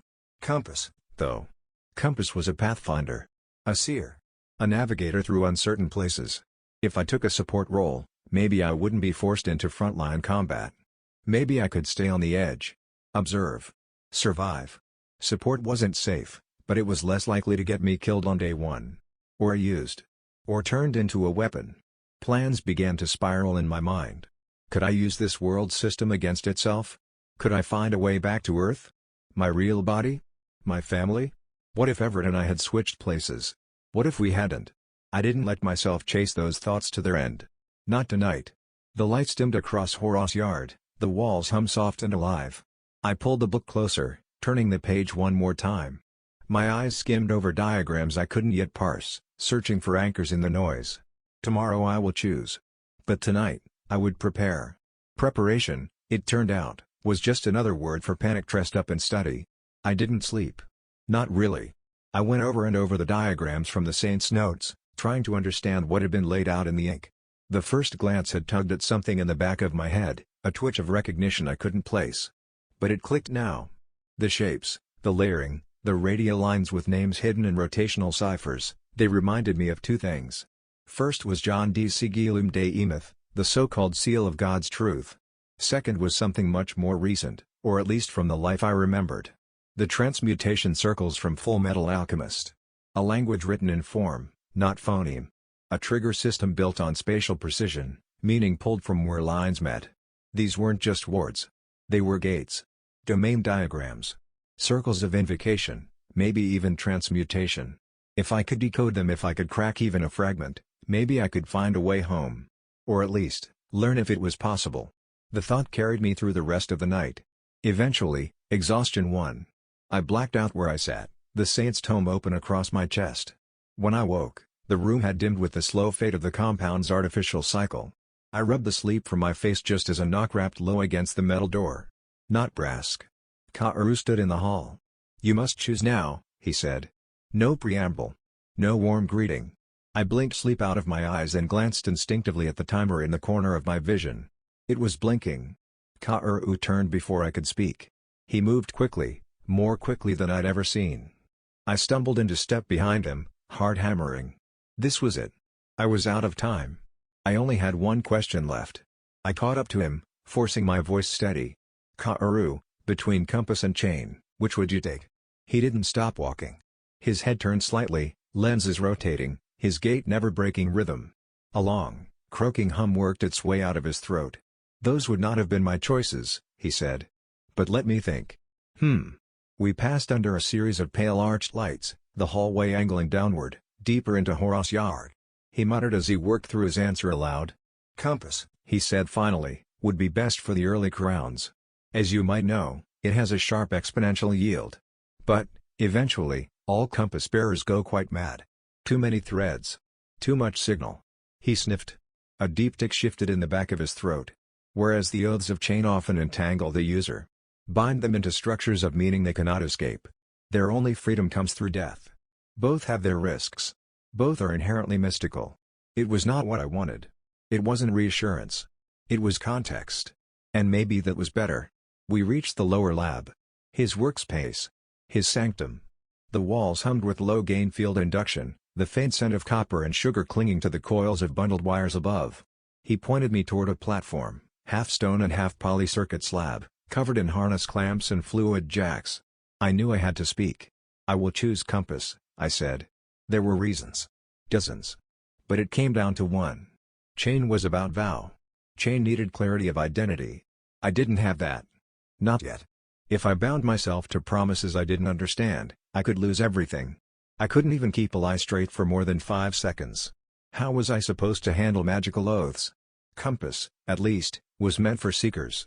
That felt closer to the truth. Ka'uru croaked in acknowledgement. A choice as good as any, my boy. We have the first crown batch synthed in abundance. I will administer the shot. However, it has been some time since someone chose compass. I believe we still have some of the natural ampules. I didn't like how he said natural. He moved to a cold storage case and removed something that looked like an oversized syringe fitted with a reinforced ampule chamber. The liquid inside pulsed in dull green waves, like it was breathing. The color shimmered as it moved. He beckoned me to the platform. Straps ratcheted down over my chest and arms. A cradle cupped my neck. My legs were pressed against cooling pads. A helmet of transparent polymer lowered onto my skull, linking cables to the sides.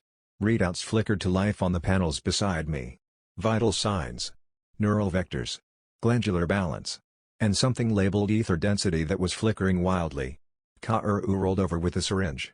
He peered at the vial like it might misbehave. Compass crown, first sequence. Natural and unmodified, so old boy, there will be effects. He paused. Then made a sudden face. Oh, I forgot the reaction stabilizer. One moment. He turned and shuffled back to the desk. And I felt it. Something low and wrong pressed into my gut. A sudden lurch. Like vertigo, but inside my bloodstream. I broke into a sweat instantly. My back arched slightly. My blood cells twitched. The ampule in Ka'uru's hand flared green, brighter than before. Ka'uru turned just as the cradle restrained me. Interesting, he muttered, and without ceremony, plunged the syringe into my side. Fire. White, bone-deep fire. My nerves turned inside out. My lungs refused to breathe. I tried to scream and found only light. I fell. Or rose. Or both. A sea of gray fog surrounded me. Above, below, sideways. All the same. A storm howled in every direction, chaotic and eternal, like a hurricane made of smoke and static. Lightning arced through cloud banks miles wide. I floated weightless in the noise battered by it and the forces of the storm. And then I saw it, a pale, focused light, a single point in the chaos. It moved toward me slowly at first, then quickly, and it resolved into a shape, a compass, old and ornate, brass-worked. Its needle spun and then locked, not on north, but on me. I reached for it, and it touched my chest. A beam of light shot from its center, blasting upward through fog and storm, carving a perfect column through the chaos. And far, far above, at the end of that light, something vast stirred. It didn't move. Not in the way I understood. But I knew it had seen me. Then the vision shattered. I convulsed back into the lab, the cradle creaking beneath me. I was soaked in sweat. Foam bubbled from the corner of my mouth. My skin felt like it had been flayed and sewn back on backward. My timer blinked. Then stopped. A message crawled into my vision. Gnosis achieved. Welcome, compass. You are a light in the darkness. Please add even more to the pile. The counter rolled over from 4 days to 0, then began counting up. I had passed. I was crowned, and I felt sick. Something had changed, not only my body and not only my perception. Something out there had noticed me, and it was watching. When Ka-Uru finally unstrapped me from the slab, the world tilted like a broken lens trying to realign. The lights above flickered in duplicate, and every sound dragged behind itself. My stomach clenched. Sweat pooled under my arms and trickled down my spine. I tried to stand on my own and failed. My knees caught the edge of the frame and Ka-Uru steadied me with one surprisingly gentle hand. "You are released for the day," he said, tone clinical but not unkind. "Acclimatization is necessary. Your humors will balance with time." He turned to busy himself at one of the glowing workstations, already muttering into his breath mask as he examined a sheet of vitrum. I lingered, still clutching the sleeve of the slab. My skin stung everywhere the straps had touched. The memory of the gnosis still pulsed behind my eyes like an afterimage. "Ka-Uru," I managed, my voice raw. "Do you have any reading or supplies for ritual magic? Since I have the day, I thought I'd start learning." His lenses twitched. One, then another, turned to regard me. I could tell he was surprised, not just by the request but by the fact that I could stand and speak clearly so soon. He rotated fully and gave a short, croaking sound that might have been approval. "A man after my own heart," he said. "Yes, of course, I shall indulge you. Please keep me apprised of your progress with the basics. Perhaps we shall become colleagues in more than title." That was how I ended up stumbling through the inner corridors of Horus Yard with a bundle of texts, resin vials, coil wiring, and a half-folded plate altar clutched awkwardly in both arms. I made it back to my room, my cell, if I was being honest, and pushed the door shut with my foot. There was nothing ceremonial about it. No fanfare. No spark of sudden insight. Just the slap of old synth sheet against stone and the gentle whir of air recycling through the overhead ducts. Still, the weight in my arms brought a thrill I couldn't ignore.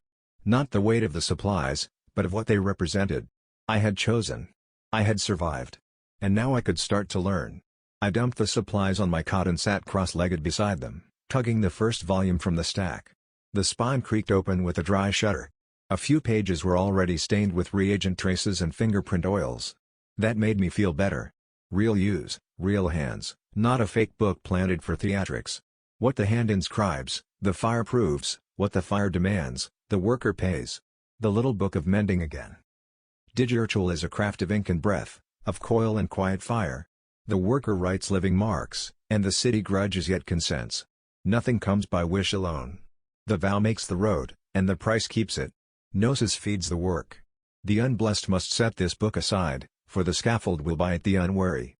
The anointed may read on and take care. Of the 4 pillars. Of domain. To raise a domain is to seize ground and set its law. The worker marks a boundary and names a rule, and within that ring the world answers as the worker decrees. The owner's strength is heightened, the intruder's strength is pressed down, and every step pays the tax of the rule. A doorway, a chamber, an alleyway, a wagon train, or a moving crowd may serve, so long as the boundary closes and the heart of the place holds a core. Take clean chalk or a red-etched plate and draw the circuit without gaps. Plant a core at center with coil and resin so the rule has a throne. Speak the charge in full measure and bind one price to one effect, for a greedy law collapses upon its maker. Within the domain, strikes fall heavy for the one who holds it and fall dull for the one who trespasses. Ill wind slow, false voices thin, and oaths bite as written. Allies move as if the floor remembered their gate. Foes breathe as if the air were water. Keep the upkeep with breath and pulse, for domain drinks from the worker who raised it. Feed it a little salt for clarity, a little oil for motion, and a little light for sight. End it cleanly when the work is done, or the ring will hunger and take its cost in weariness, glare upon lenses, and a tilt of luck that lingers until the boundary is washed and the core is cooled. Of transmutation. Some name it digitransmutation. The worker alters matter, signal, or flesh by leading a pattern through a scaffold. Think of the old spagyrics, yet remember the printer vat and the coil that writes cold fire. A faithful transmutation obeys the law of exchange. Matter yields its shape and takes another only when pattern, power, and price are set in true proportion. The worker lays a circle, seats the sigils, and fixes the vectors, then calls the charge through the scaffold to rearrange what is already present. With a clean array foulness is driven out, signals are clarified, while steel or spirit is tempered for a brief and useful hour. The common workings are salt, or resin, a septentrate scaffold, a pinch of spin glass, and right catalysts such as vitriol, iron gall, and marrow oil. Of hexes and curses. Hexes and curses are workings laid to hinder, bind, sour, or afflict a named target, and they answer to the old rule that harm paid for is harm returned if the worker is careless.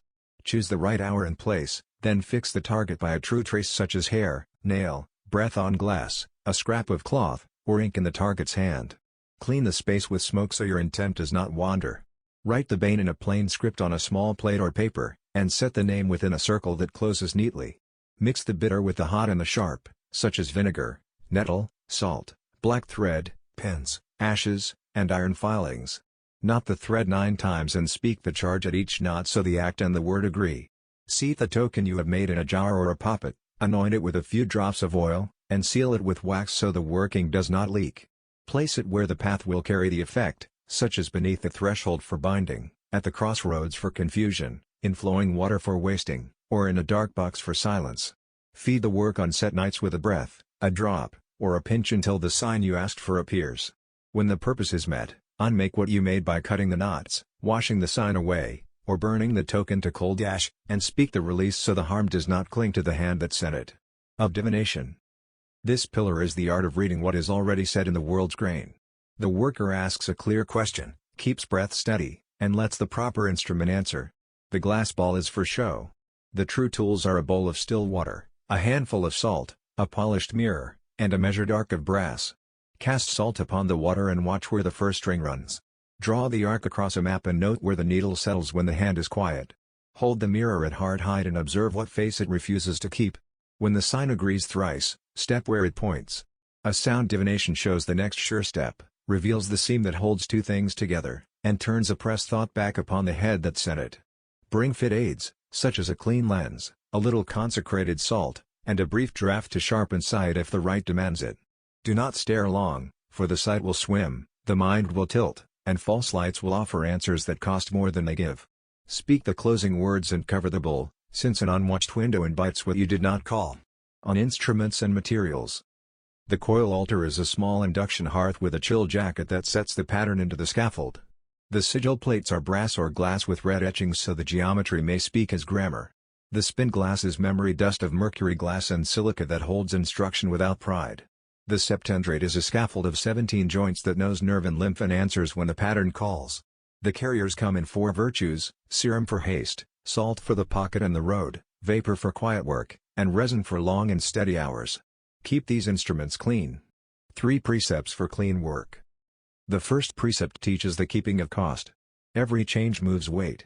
If the worker refuses to place the price, the city will place it poorly. The wise worker writes the cost where the hand can pay it.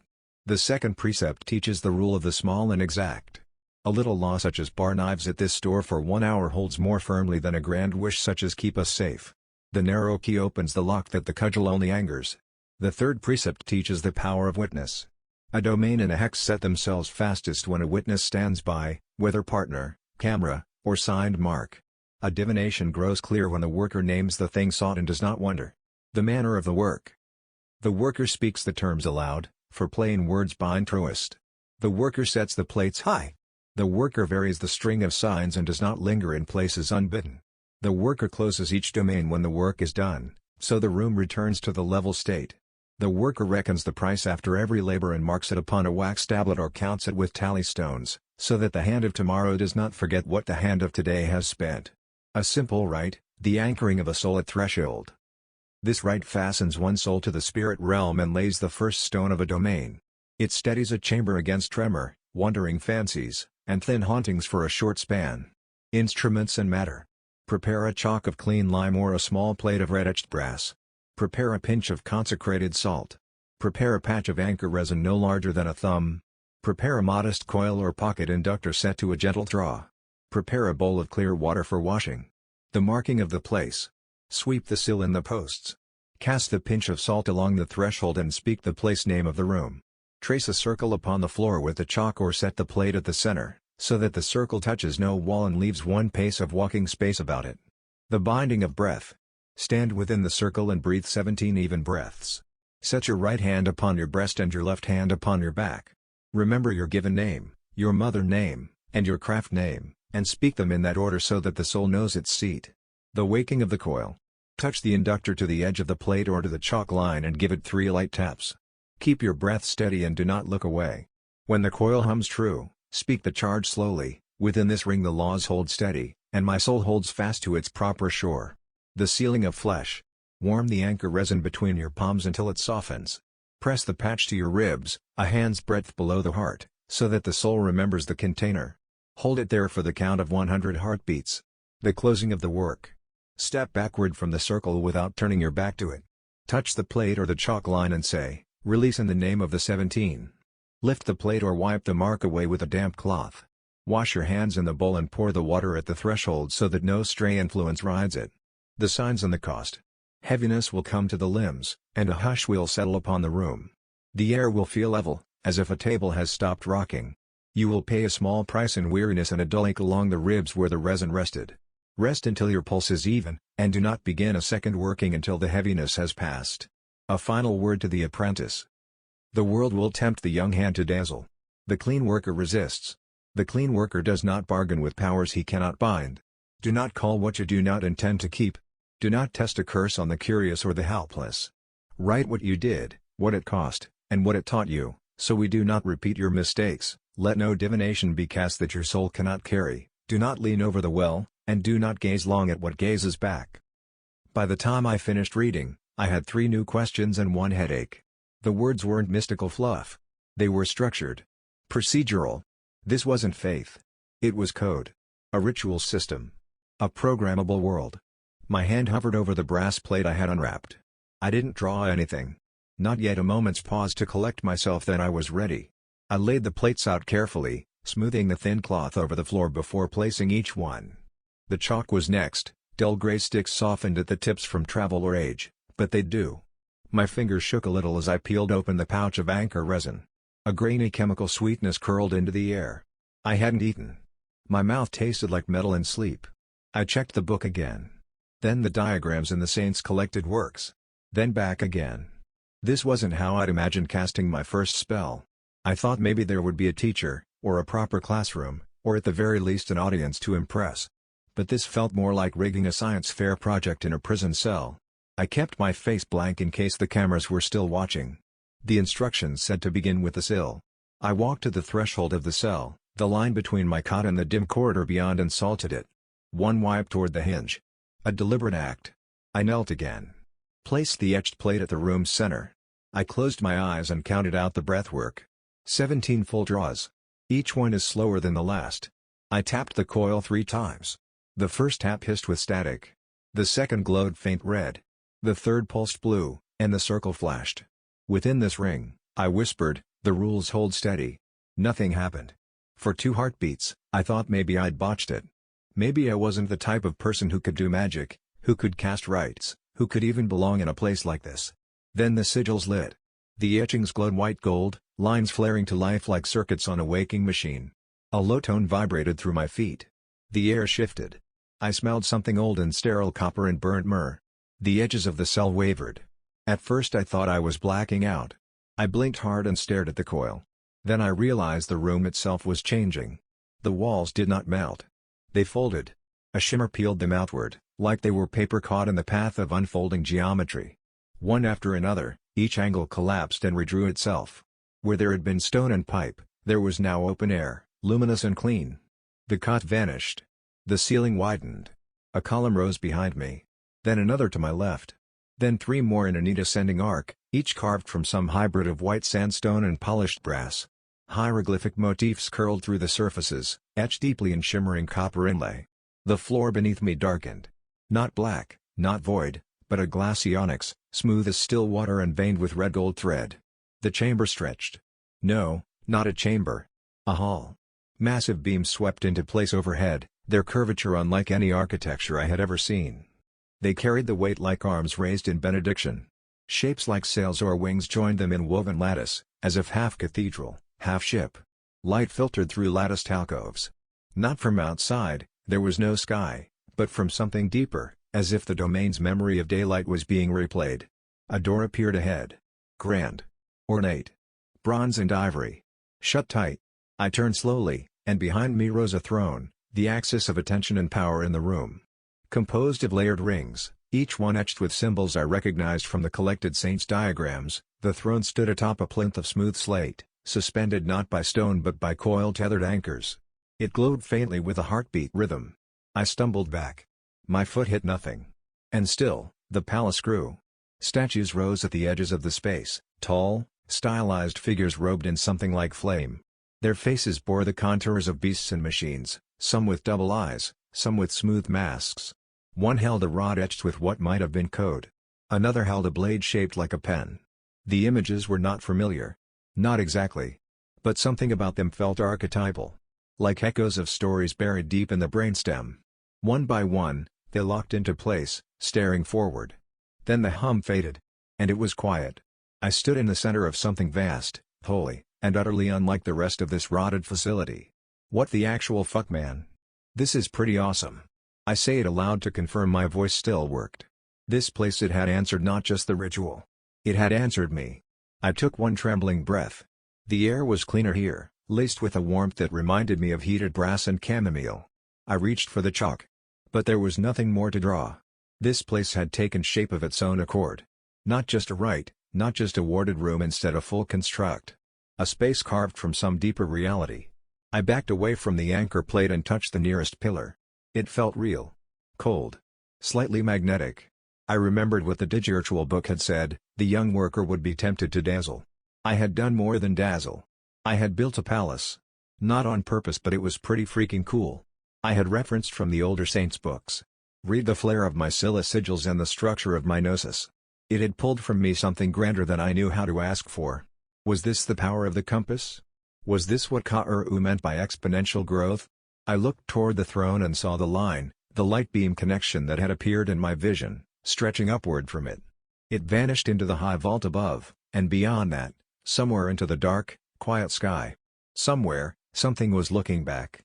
I stepped out of the domain before it could ask anything more of me. And when I did, the chalk lines faded. The sigils cooled. The plates dimmed. But the weight of the space remained, folded now behind my ribs.